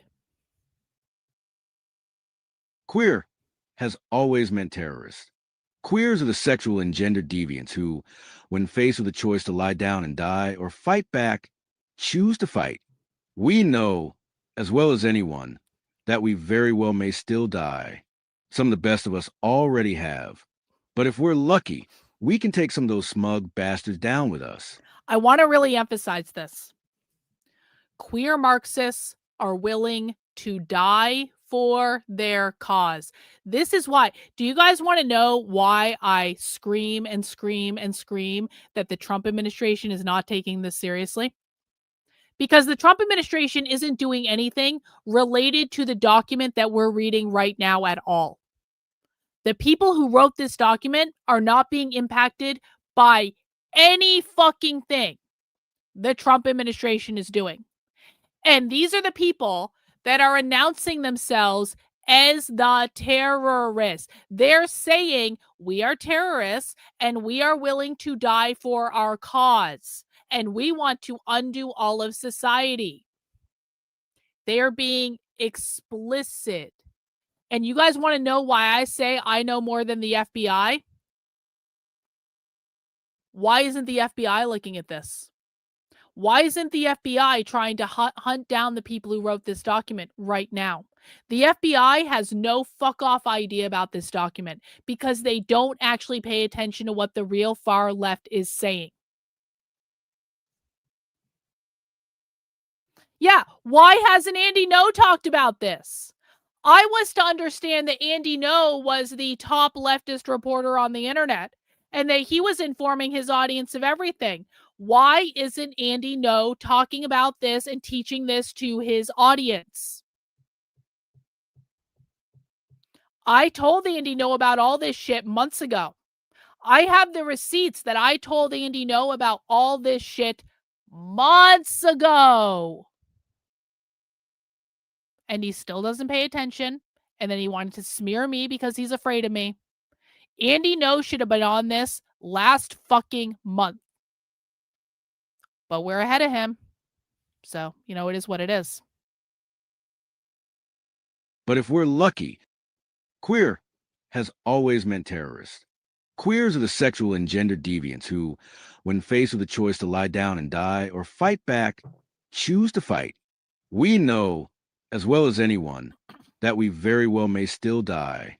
Some of the best of us already have. But if we're lucky, we can take some of those smug bastards down with us. Sviluppate la vostra legittima stranezza. The first edition of the DSM classified sexual deviation, including specifically pathologic behavior, such as homosexuality, transvestism, under the heading of sociopathic personality disturbance. While that specific entry has been... Hey, by the way, guys, if you want to thank me for the fact that I spent the last 2 hours breaking down this document and analyzing it for you and breaking down every little minute detail about this document and explaining all of it, feel free to show your gratitude with a super chat. I'm just saying, if you feel like it. I'm losing my voice over here because I've had to talk so much on this stream. So if you appreciate what I'm doing, because literally no one else on the internet is fucking doing this shit, please feel free to show your appreciation. If you want to sign up for my Substack, Karlyn, Karlyn.substack.com, you can find the link in the description below. If you want to sign up for a membership there, $8 a month, $80 a year, that would be most appreciated. I would really appreciate it, since I can't do this if people don't want to pay me to do this. So, while that specific entry has been removed in more recent editions, the medicalization of queerness continues, unchanged under different names, like antisocial personality disorder and oppositional defiant disorder. Oh, everything that defines a queer position rejects. Shit! Soul Quest in with the $50 super chat. Thank you, Soul Quest. Chris Hunt with the $50 super chat. Thank you, Chris Hunt. That's awesome. Thank you, guys. I appreciate that. Look at this. Cian with a $5 super sticker. Thanks for that. Guys, they're saying that queer is the same as antisocial personality disorder and oppositional defiant disorder. They're literally saying that the DSM created these categories of antisocial personality disorder and oppositional defiant disorder to talk about queer people. That's insanity. Yo! Bad Cat in with the $5. Thank you, thank you. Brown Barbaloo in with the $10. I appreciate it. James D in with the $50. Very grateful for your work and sharing it with us. Also for the Fascist Stripper Pole Fund, divided as you see fit. Hey, thanks for that, James D. I really do appreciate that. Let's listen to that again. The first edition of the DSM classified sexual deviation, including specifically pathologic behavior, such as homosexuality, transvestism, under the heading of sociopathic personality disturbance. While that specific entry has been removed in more recent editions, the medicalization of queerness continues, unchanged under different names, like antisocial personality disorder and oppositional defiant disorder. Everything that defines a queer position rejection of social norms, sex positivity, defiance authority, and a willingness to fight back against the hostile worldviews are the traits that the concept of mental illness was invented to attack. Wow, the concept of mental illness was invented to attack queer people by diagnosing them with a personality disorder. And this, by the way, they are also going to blame on capitalism because, of course, psychopathy or like psychiatry and psychology are going to be capitalist professions in their minds. Thank you guys for the super chats. I really do appreciate it. JAFO, thank you. Working and lurking. Great stream. I do appreciate that. Thank you, Aaron, for the $5. I appreciate that. Michael, you spent half of it yelling at us. No, I spent half of it yelling at retards in the chat who weren't fucking listening. Let's be specific here. Did I yell for my own pleasure, or did I yell at people who are being disruptive to tell them to stop fucking around? But I appreciate your passion. And honestly, you know what, Michael, literally go fuck yourself. You're going to use a super chat to whine and complain. I'm not even reading it. Thanks for the money, but if you're going to use a super chat to whine, I don't want to hear it. Lady, thank you. I've been watching your videos for a while now. I really appreciate the work you're putting into it. Stay awesome. I will try. Yo, we got the 5 gifted channel memberships. Awesome, Ro Wolf. I appreciate that. Melissa, thank you for the super sticker. Awesome. Everything that defines a queer position rejection of social norms, sex positivity, defiance authority, and a willingness to fight back against the hostile worldviews are the traits that the concept of mental illness was invented to attack. The DSM, one, spelled this intention out clearly when it said judgment that a given behavior is abnormal and requires clinical attention depends on cultural norms. Psychiatry was established primarily to maintain cultural norms. Yo, what did I say? What did I just say? They're going to say psychiatry is about getting people to assimilate to capitalism. They just said it. Psychiatry was established primarily to maintain cultural norms. Capitalism is a cultural model. They're talking about psychiatry. Psychiatry was established primarily to maintain capitalism. The reason trans and homo were removed from the DSM is that they stopped being a threat to society. And that's the most damning thing that could be said about the movement. Wow. So instead of railing against the conservatives for being homophobic and transphobic, which of course they are, we'd prefer to focus for now on calling out the LGBT plus community for being society apologists, get antisocial, be oppositional and defiant. Be gay, do crime was a cute slogan, but it's time to stop being gay and start being queer. Holy shit. They're just saying everything in this document. They're saying everything that I have been ranting and raving about for fucking years. Donna, $100 super chat. Thank you, Donna, for the very generous super chat. I really do appreciate it. Donna, queen of the chat for the night. Look at this, guys. Look at this. We prefer, I keep telling you guys, queer Marxists, conservatives don't even really register on their radar all that much. You can see it here. They're like, so instead of being against conservatives, we'd rather focus for now on calling out the LGBT plus community for being society apologists. They may as well be saying capitalist apologists. They're saying the LGBT community, you guys are selling us out because you're trying to get us to assimilate to capitalist society.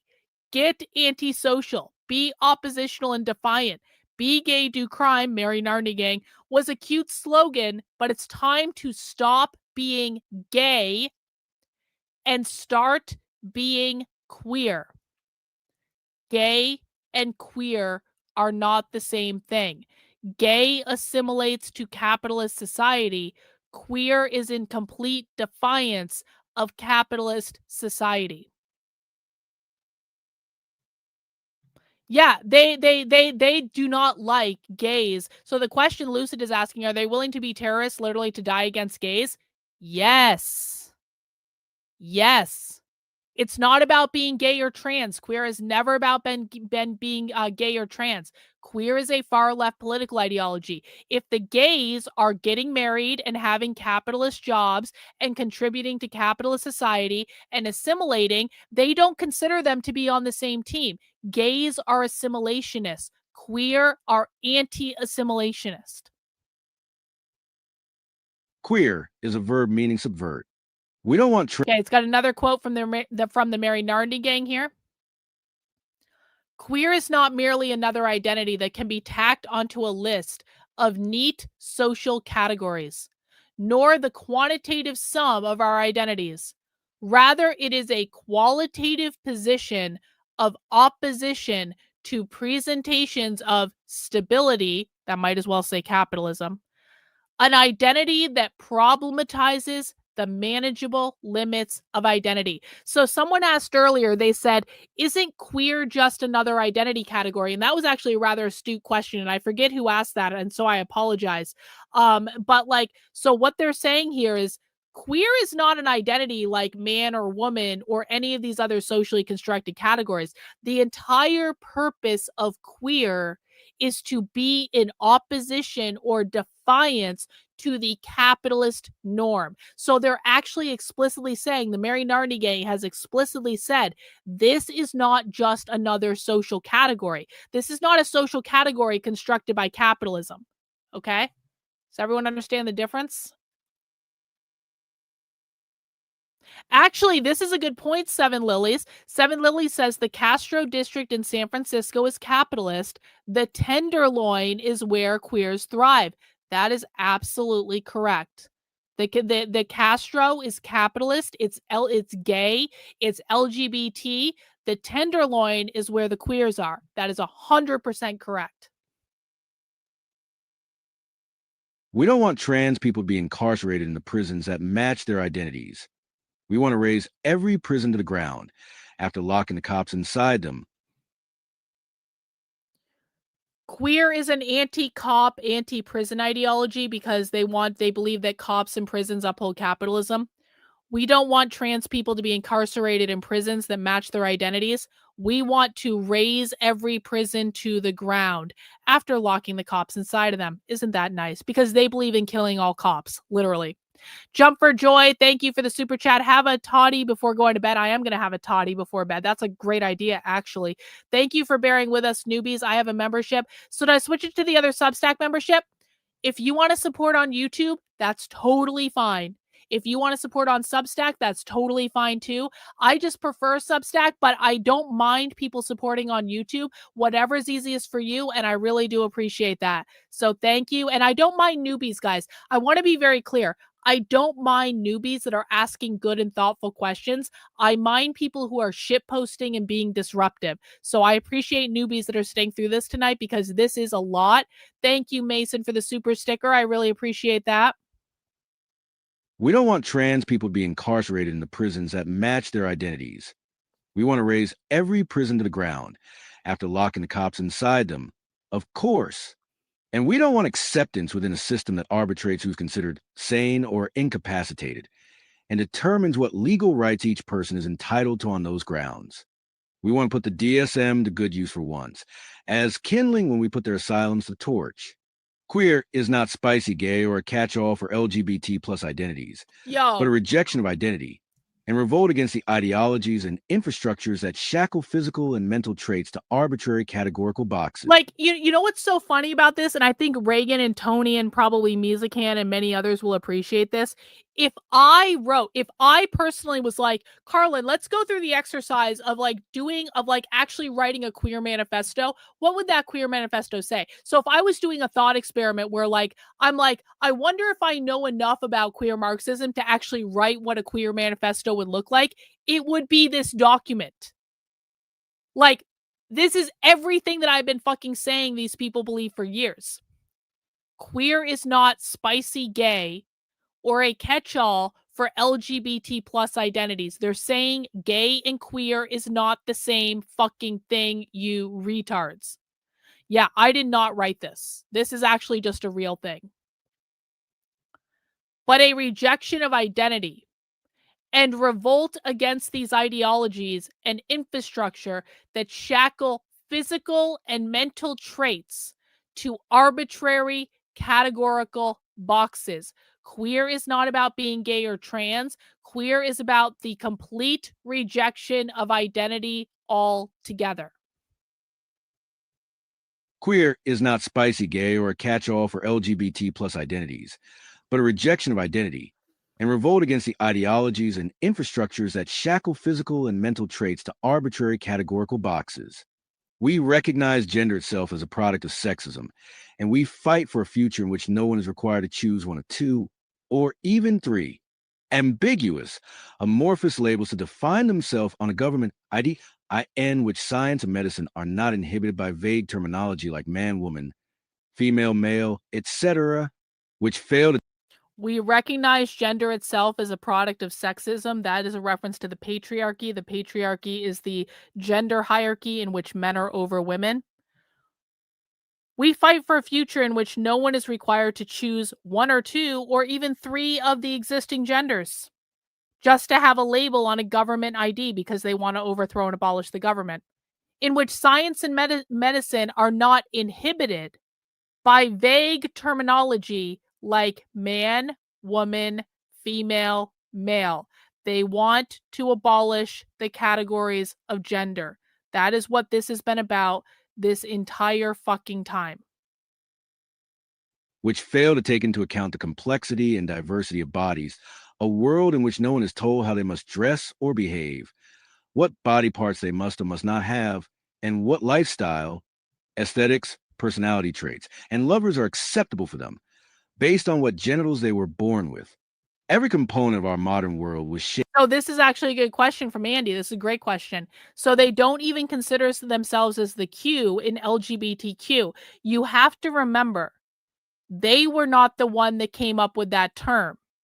It was the normie gay liberals and progressives that came up with the term LGBTQ. It was not queer Marxists and queer militants who came up with the term LGBTQ. It was the normie gay rights activists that were trying to bastardize their militant movement, the queer Marxist militant movement, by making this all-encompassing term. But that term was always rejected by the actual queer militants. Every component of our modern world was shaped by religions that condemn us to death for our desires and our refusal to conform to the lives their gods deem proper for us. Yet countless gay, bi, and trans people continue to defend a society that hates us. They spend so much time trying to prove to the authorities that their propaganda is wrong that they never consider the idea that they'd be better off proving them right. The traditional queer flag is pink and black, but that's redundant. A black flag is already inherently queer. The negation represented by a black flag is precisely what defines a queer project, and any anarchist, nihilist, or egoist philosophy that isn't fundamentally queer simply is not logically consistent. Anarchists refuse to allow their lives to be shaped by any ruler corporeal. Hang on, I just put someone in a timeout because they chatted in.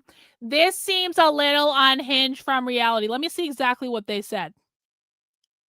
And I'm not taking you out of your timeout. You can sit there for 5 minutes and fucking listen. To me, this sounds out of touch with reality. Oh, yeah? Oh, yeah? You think this document is out of touch with reality? 40% of people in public school right now do not believe gender is real.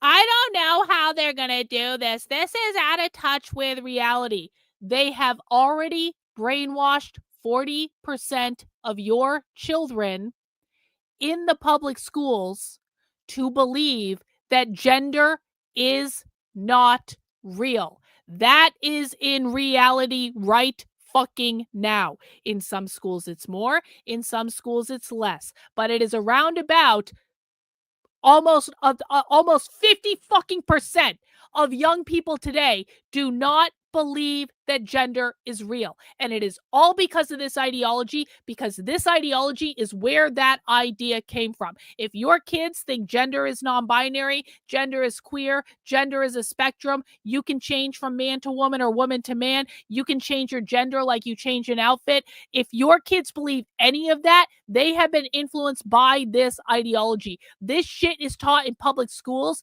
in elementary school. Do not tell me this is unhinged from reality when I can look at an opinion poll that are run by high schools all over this country and see that kids do not believe that gender is real. That is reality. This is not fucking theoretical.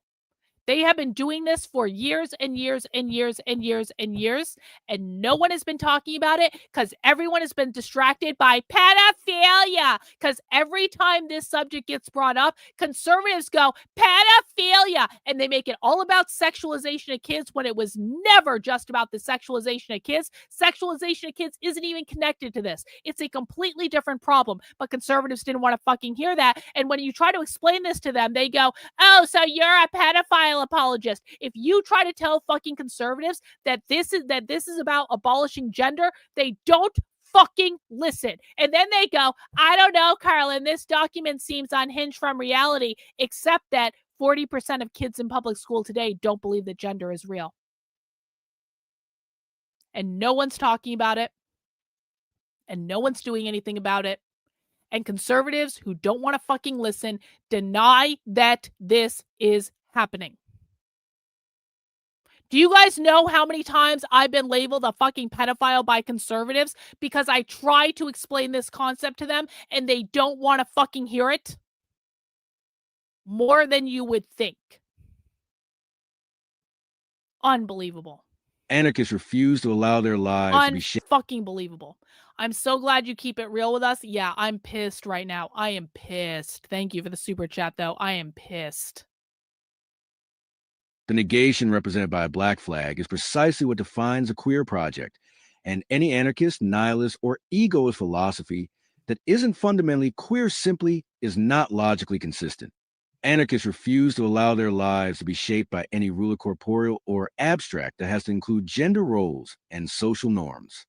Nihilists aim to negate every convention and subvert all forms of oppression. If their analysis stops at desire and identity, they just aren't nihilistic enough.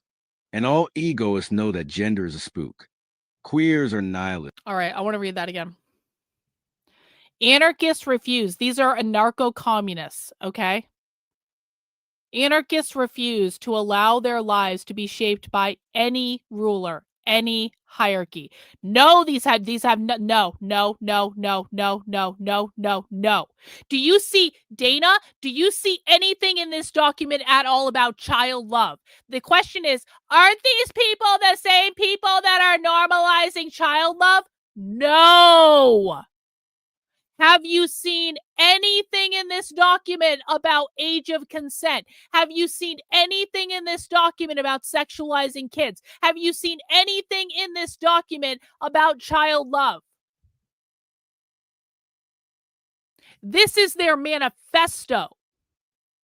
This is their statement of beliefs. Oh, they got it? Oh, I see what you're saying. This is their statement of beliefs.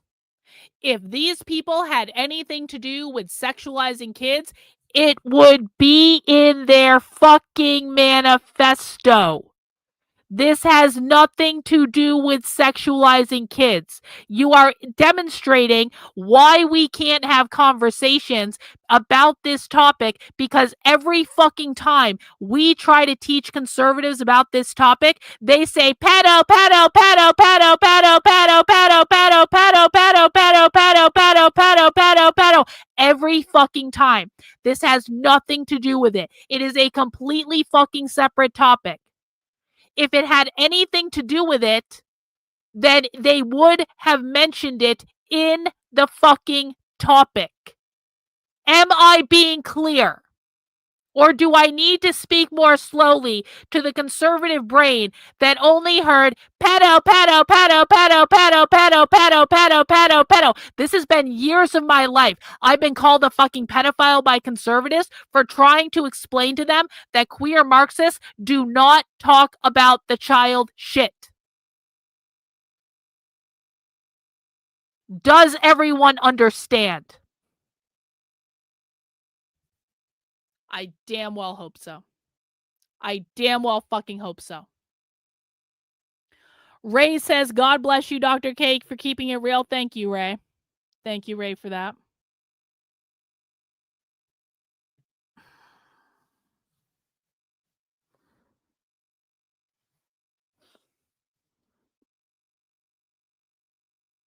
And you know what? It's not even your fault, conservatives, that you think this is all about pedophilia, because your influencers have lied to you over and over and over and over and over again. And the reason that you think this has to do with pedophilia is a reflection of the sheer fucking volume of lies in which influencers have inflicted on their own audience, essentially making conservatives and right-wingers retarded when it comes to the left.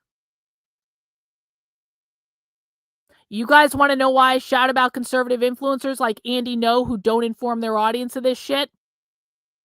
It's because their audience has no fucking clue what's going on, and that confusion leads to never solving the problem. And in the meantime, kids are being told that gender is not real. And no one is talking about it, and no one does nothing about it because pedo, pedo, pedo, pedo, pedo, pedo, pedo, pedo, pedo, pedo, pedo, pedo, every fucking time. So Dana, if you felt I was too hard on you, just know that this rant is not just for you. It is for every fucking person that I've had to fight with for years on this issue who labeled me as a pedophile because I told the fucking truth and they didn't want to hear it.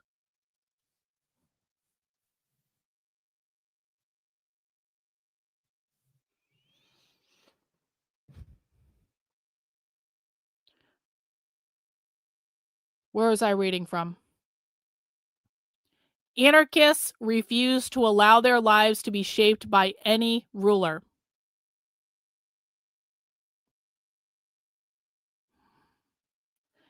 Corporeal or abstract. That has to include gender roles and social norms. They believe gender roles and social norms that uphold capitalism are a form of ruler. Nihilism aims to negate every convention and subvert all forms of oppression.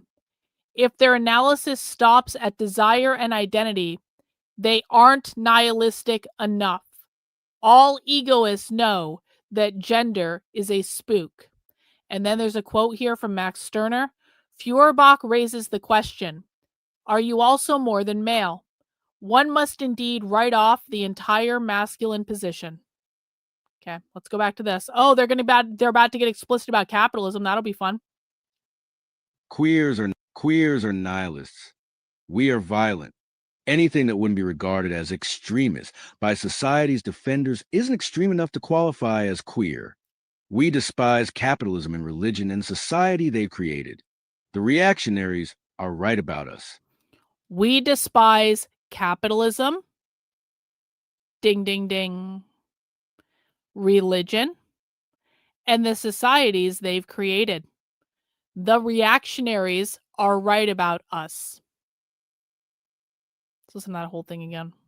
Queers are nihilists. We are violent. Anything that wouldn't be regarded as extremist by society's defenders isn't extreme enough to qualify as queer. We despise capitalism and religion and the society they created. The reactionaries are right about us. But they're trying to paint everyone who's not one of them as one of us. If you're reading this and you're not... Nihilist means wanting to abolish all of civilization, essentially. But they're trying to paint everyone who's not one of them as one of us. If you're reading this and you're not a queer, it's time to change that. Shed your genders and your morals and inhibitions. And anyone can be queer, guys. Literally anyone can be queer. If you're reading this and you're not a queer, It's time to change that because anyone here can be a queer. Queer is not about being gay. Queer is not about being trans. Here's what you need to do to become queer. Shed your genders, your morals, your inhibitions, and anything else that places limits on your endless potentialities and start fighting back. This is what you need to do to be queer. Anyone can be queer. You can be a straight white man and be queer if you decide to shed your gender, your morals, your inhibitions, and anything else that places limits on your endless potentialities and start fighting back. Does everyone understand this? The important takeaway from this is that literally anyone can be queer. If you're reading this and you're not a queer, it's time to change that. Shed your genders and your morals and inhibitions and anything else that places limits on your endless potentialities and start fighting back. You're getting queer jacketed by the Nazis either way. At this point, you have nothing to lose but your virginity. This world has denied us the possibility of being safe. So don't be safe. Be dangerous. On second thought, we are renaming this piece to the Manifesto of the Nihilistic Violent Extremist Party. And we cordially know... And by the way, guys, do you know where they got the name Nihilistic Violent Extremist Party? They got it from one of the Trump things. This is a new category of the FBI has created. The nihilistic violent extremist is a new category that the FBI created, and the queer Marxists co-opted it to say, oh, you're going to call us nihilistic violent extremists? We agree. How long is this? We'll watch that after. We'll watch a short video about that categorization, that new thing after. I have the link, Reagan. Thank you. We'll watch that video for the link that Reagan just put in the chat after. But I just want everyone to know this is literally this whole thing is a reaction to what the Trump administration is doing. They're taking it and saying, "Oh yeah, you want to call us nihilistic violent extremists? We agree." Yes, they're doing it. They're doing it. They're doing. Oh fuck! You know what they're doing? They're doing me. They're doing this to mock the Trump administration is this in the same way that I'm mocking the far left when I do things like calling things collectives, or we use socialist language, or we embrace zines and things like that. They're literally doing what I'm doing to the left, except they're doing it to the Trump administration. Does everyone understand?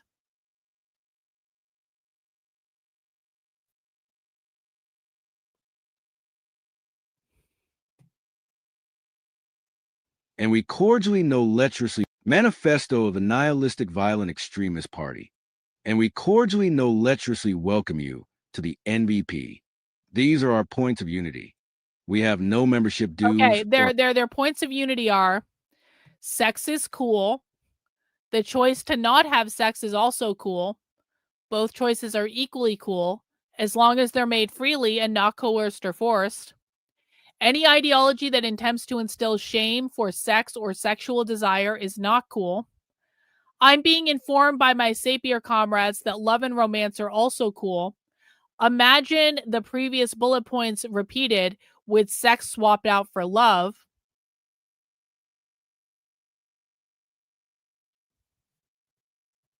I just put someone in a timeout that's not listening. So if you just got put in a timeout, it's because you're not fucking listening to what's being said. We fight with whatever means are available to us for bodily autonomy, sexual freedom, and the destruction of any systems, ideologies, and people attempting to limit our self-expression or punish us for breaking patriarchal rules. We have no membership dues or hierarchical structure. If you agree with our points of unity, you're already in, and we can't wait to see what kind of shit you'll get up to. If not, you have until we catch up to you to change your mind. Be queer, do terrorism, become nothing, and do anything. 1. So this is getting into the footnotes, but you'll see they end this. The very last thing in this manifesto is be queer, do terrorism. This is an update to be gay, do crime. We have to consider this to be an update to Be Gay, Do Crime. David, this is a fucking stupid question. I'm going to tell you why. Did you see anything in this document about forcible conversions? So the question David is asking is, so they're going to convert you forcibly. Did anyone say that? Or are you making that up? I think you were one of the people who said you were scared to ask a question. You damn well should have been scared. You want to know why? Because there was nothing in this document about forcible conversions. You made that up. You have got to stop doing that. Stop making shit up. If this was a document about forcibly converting people, they would have had a whole section about that. They said you need to choose to be queer. You need to choose to be on our team because we're going to destroy your entire society. I mean, it's going to happen one way or the other.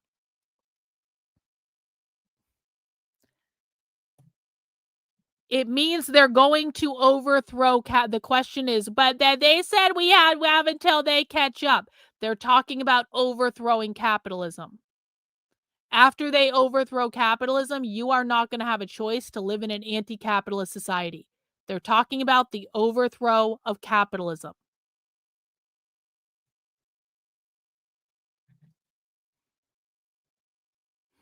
That's the entire document. So, and here's the PDF on their website, the Nihilist Violent Extremist blog. Let's watch this CBS thing that you guys just sent me. And I'm just going to let this play, and we're going to just take a minute with this, okay? Oh, an ad. Oh, great. An ad. Exactly what I wanted. An ad. Yep, exactly what I wanted. Let's just take a moment. I can watch this and I can think, and I will take your guys' questions for as many questions as you have. You can ask questions about anything now, not just related to the document, but you can ask questions about anything. And I thank you for your patience in letting me get through that document, because if I had answered all the questions in the chat that were not about the document, we would be here all fucking night. Hang on. Charlie Kirk's murder. 5 days after Charlie Kirk's murder, the shooter's motive remains elusive. No writings left behind, vague secondhand testimony. That uncertainty and the risk of drawing sweeping conclusions suggests the murder may share similarities with recent violence not driven by an obvious political ideology. The FBI recently recognized a new category, nihilistic violent extremism. For tonight's interview, we are joined by Matthew Kreiner, the executive director of the Institute for Countering Digital Extremism. Matthew, thank you so much for joining us. So, leaving aside this incident, what is nihilistic or nihilistic violent extremism? So nihilistic violent extremism is extremism that is driven by a lack of singular ideological framework. It's individuals who are fed up with the world, believe there's no political solution to what they hope to see accomplished in their own goals and their actions. And as the Department of Justice... Are you fucking serious? This is the brain trust of the fucking FBI? They don't know these people are anti-capitalist. Are you serious? I did see that, Reagan. Are you fucking serious? They don't know. The Department of...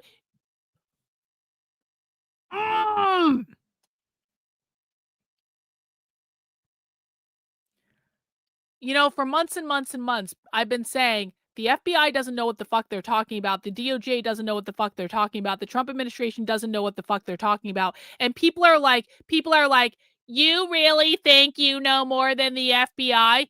Yes, motherfuckers. Yes. Listen again. Nihilistic violent extremism. For tonight's interview, we are joined by Matthew Kreiner, the executive director of the Institute for Countering Digital Extremism. Matthew, thank you so much for joining us. So, leaving aside this incident, what is nihilistic or nihilistic violent extremism?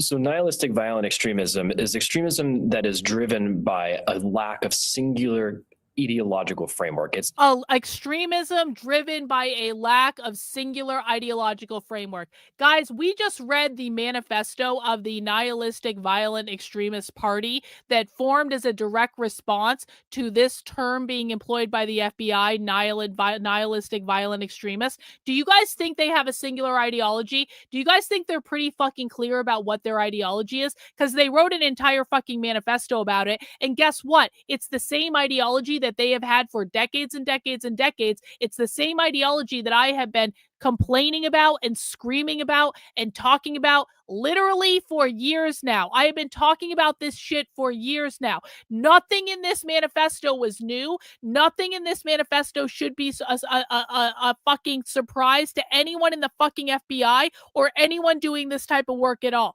Nothing in this manifesto is new. And they're like, we just don't understand the ideology of the nihilistic violent extremists. They're very clear about it. It is an anti-capitalist, anti-assimilationist ideology that wants to undo everything in fucking society. They're extremely clear. They don't have a singular vision. Yes, they do. They very clearly do. It's explicit. Kreiner, the executive director of the Institute for Countering Digital Extremism. Matthew, thank you so much for joining us. So, leaving aside this incident, what is nihilistic or nihilistic violent extremism? So nihilistic violent extremism is extremism that is driven by a lack of singular ideological framework. It's individuals who are fed up with the world, believe there's no political solution to what they hope to see accomplished in their own goals and their actions. And as the Department of Justice has said, it's conduct and activities that they hope will further societal collapse, generally aligning with what we've called neo-fascist accelerationism. Oh my the hastening God. of societal collapse. Oh my God. Oh my God. No, this is not fascist. This is communist, you retards.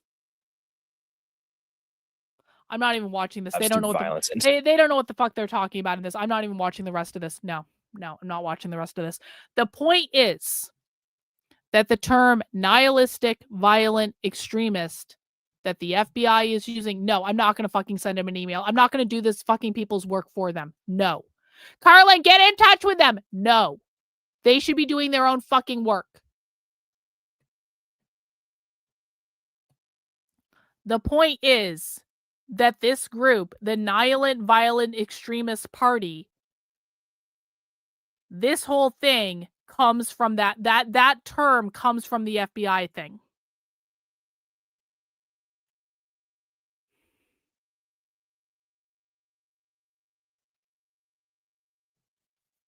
Let's see. Blog. We already went to the blog. About. There's nothing really on this website, so that's actually good. Thank heavens for small favors. They don't really have a lot on this website. This website seems entirely about promoting that zine. Yeah, these aren't even working links. These are not even working links on the bottom. All right. Well, that is the document. That is the document.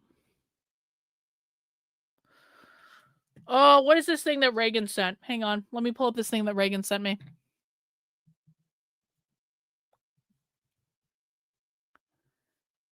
Let's see. Go away. Illegal pride party turns into vandalism orgy of graffiti and damaged homes. This is in the San Francisco Standard. I hate saying this, but this is a Republican's fever dream. This is on July 1st, 2025. Let's just have the AI read it so I don't have to.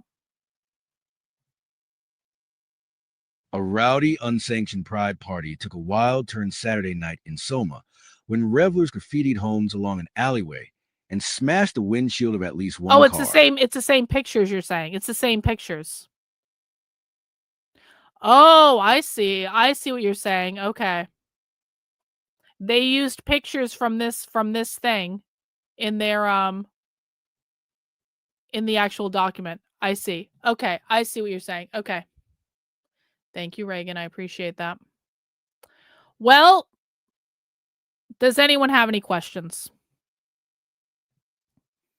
Does anyone have any questions? Let's see. Mason said, you were explaining about storytelling with kids and said it was on a spectrum and individuals can switch their genders back and forth. Is that the same as gender fluidity? Yes. Yes, it is. Very good, Mason. Yes, it is. I appreciate that question.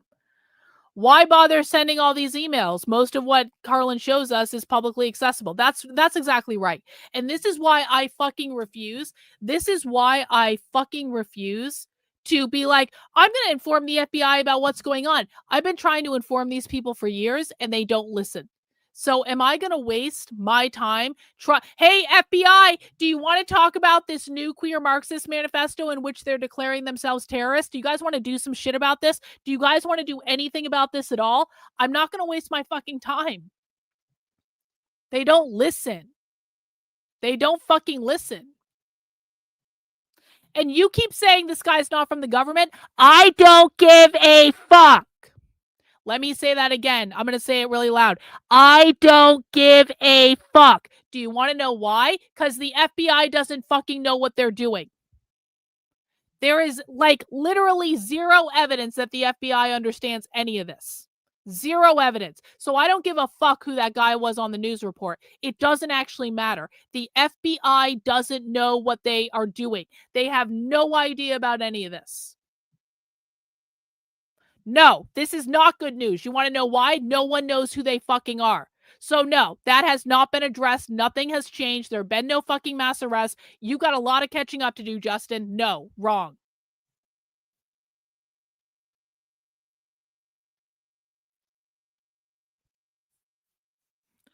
Does anyone have any questions that are not stupid? Please don't ask me stupid questions right now. Please, I can't take it. I really can't take it. Any recommendations on how to break out of our preconceived beliefs that there is no concept that this will not, that there...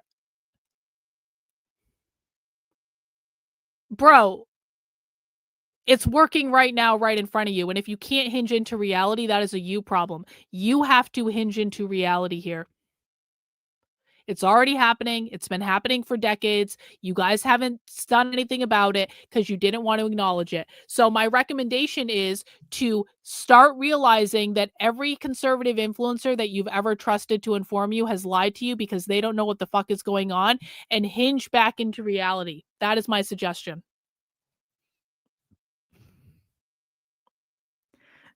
Yeah, of course you guys can share this if you want to. It's brand new. It just came out less than a month ago. They handed it out less than a month ago at the No Kings rally. This was a zine that was handed out at the No Kings rally. I might actually have a copy of this in my stuff from San Francisco. I don't remember off the top of my head, but I hadn't read everything in the San Francisco hall, so I hadn't read it all. I really do wonder if I have a copy of this in my stuff from San Francisco. Because I definitely could. I definitely could have a copy of this in my stuff from San Francisco.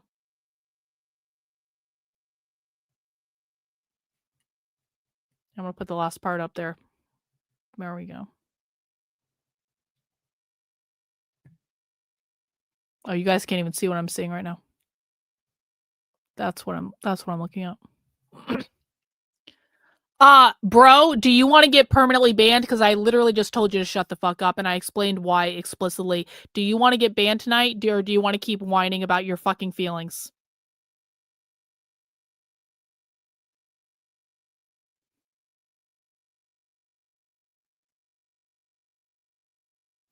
And of course, no, Andy, no hasn't reported on this. No one's reported on this. I'm the only one that's reported on this. Again.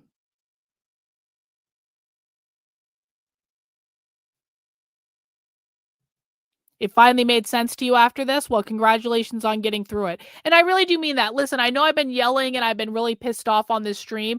You guys got to understand, I'm having a lot of feelings actually seeing everything that I've been saying for years and years and years just completely vindicated by this document. Everything that I've been screaming for years that conservative retards have ignored has just been vindicated by this document.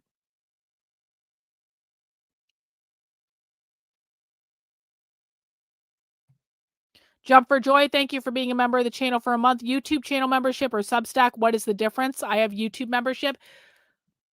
It's just 2 different platforms. That's it. 2 different platforms. I prefer Substack. If you want to be a YouTube channel member, I appreciate you and value that YouTube channel membership. Some people prefer Substack. Some people prefer YouTube. Either is fine for me. So whatever works for you is fine for me. Yeah, for newbies, all the newbies did a really good job tonight. Especially if you sat through the whole thing, this is very high level. This is very advanced. I especially want to congratulate the really new people if this is like your first queer Marxism experience. Let me ask you guys, how are the newbies feeling about their first queer Marxism experience? How are you guys feeling about all this? Don't you wish you had known this? Don't you wish you had known this, like, I don't know, years ago? Doesn't it all make so much more sense now that you understand this, or maybe are on your way to understanding it? Ray on Rumble says, I need my anxiety after all of these retards. Yeah, me too. Me too, bro. Me too. Listen, if you're having anxiety about this, you're not alone, because this is real and it's happening all around us and no one knows about it. We are the only people who talk about this that are against it. And the Trump administration has no idea. The FBI has no idea. The Department of Justice has no idea. And here's the really exciting part for all the newbies. No one listens.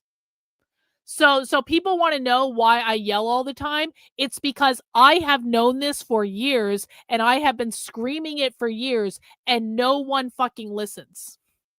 But when people actually shut up and they sit down and they listen, all of a sudden it starts to make sense, doesn't it? It's like when you actually get out of your own way and just look at what they're saying and read their own fucking documents, it's like, oh shit. And you get it now. But most of the fucking people online, they don't look at this stuff. You have got to understand this.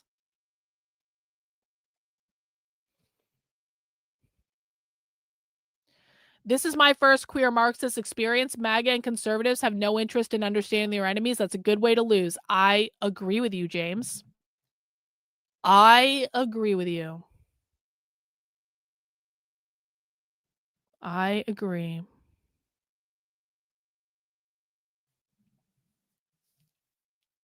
All right. Well, it's 1 a.m. And we're all going to have nightmares tonight, and it's going to be really great. And, this is what listen. We're all pretty fucked. And I think when you read this stuff, you start to understand just how fucked we are. And then when you really understand that no one on the right knows about this except for us, and no one on the right understands this but us, like literally, I'm not being hyperbolic.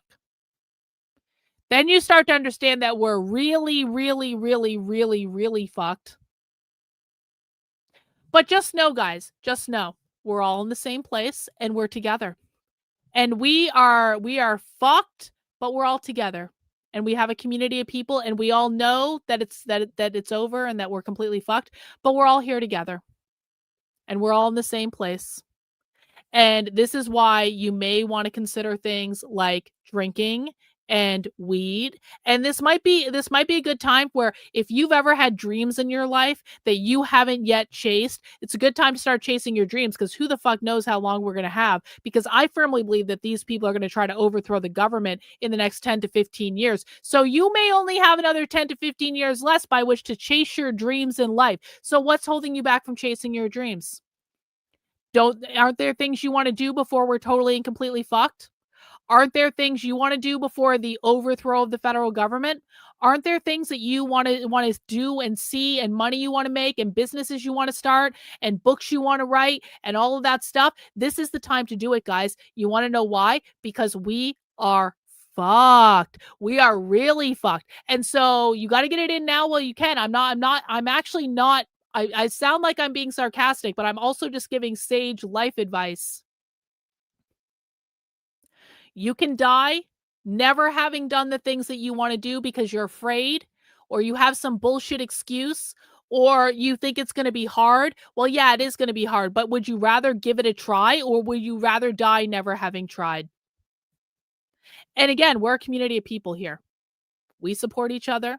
We will lift you up. We will give you good feedback. We will remind you that the reason you're doing that thing that you never thought you would do is that we are fucked. Justin, you are now getting put in a timeout because I don't want to hear it anymore. Like, I've got new people telling me about this. That guy didn't even know about this stuff 2 hours ago.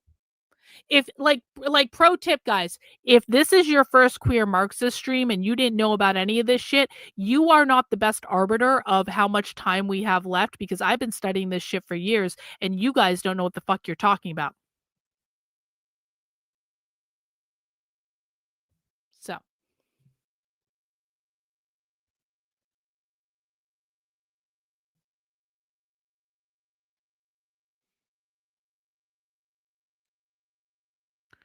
All right, that's all we have. That's all we have. I want everyone to have good dreams tonight. I want no one to have nightmares. And I want all of you to get up tomorrow and know it's Friday. And I'll be drinking on the stream at 5 p.m. I'm going to go get high now and I'm going to go to bed. That's what's about to happen. I'm about to smoke a bowl and go to bed. And I hope you all have an equally productive and uplifting night. And try not to cry into your pillow. Because, you know, the world's not going to end tomorrow. Might end in about 10 to 15 years. Not going to end tomorrow. So, we will be back tomorrow. I appreciate you guys. Take care. We'll see you soon. Bye.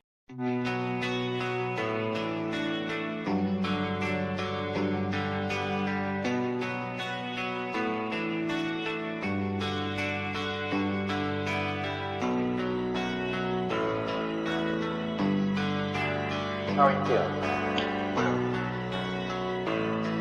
How long have you been here? 3 months, May 17th. And what brought you? That's difficult to answer.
playing the piano for people has eventually resulted in your being here in the hospital.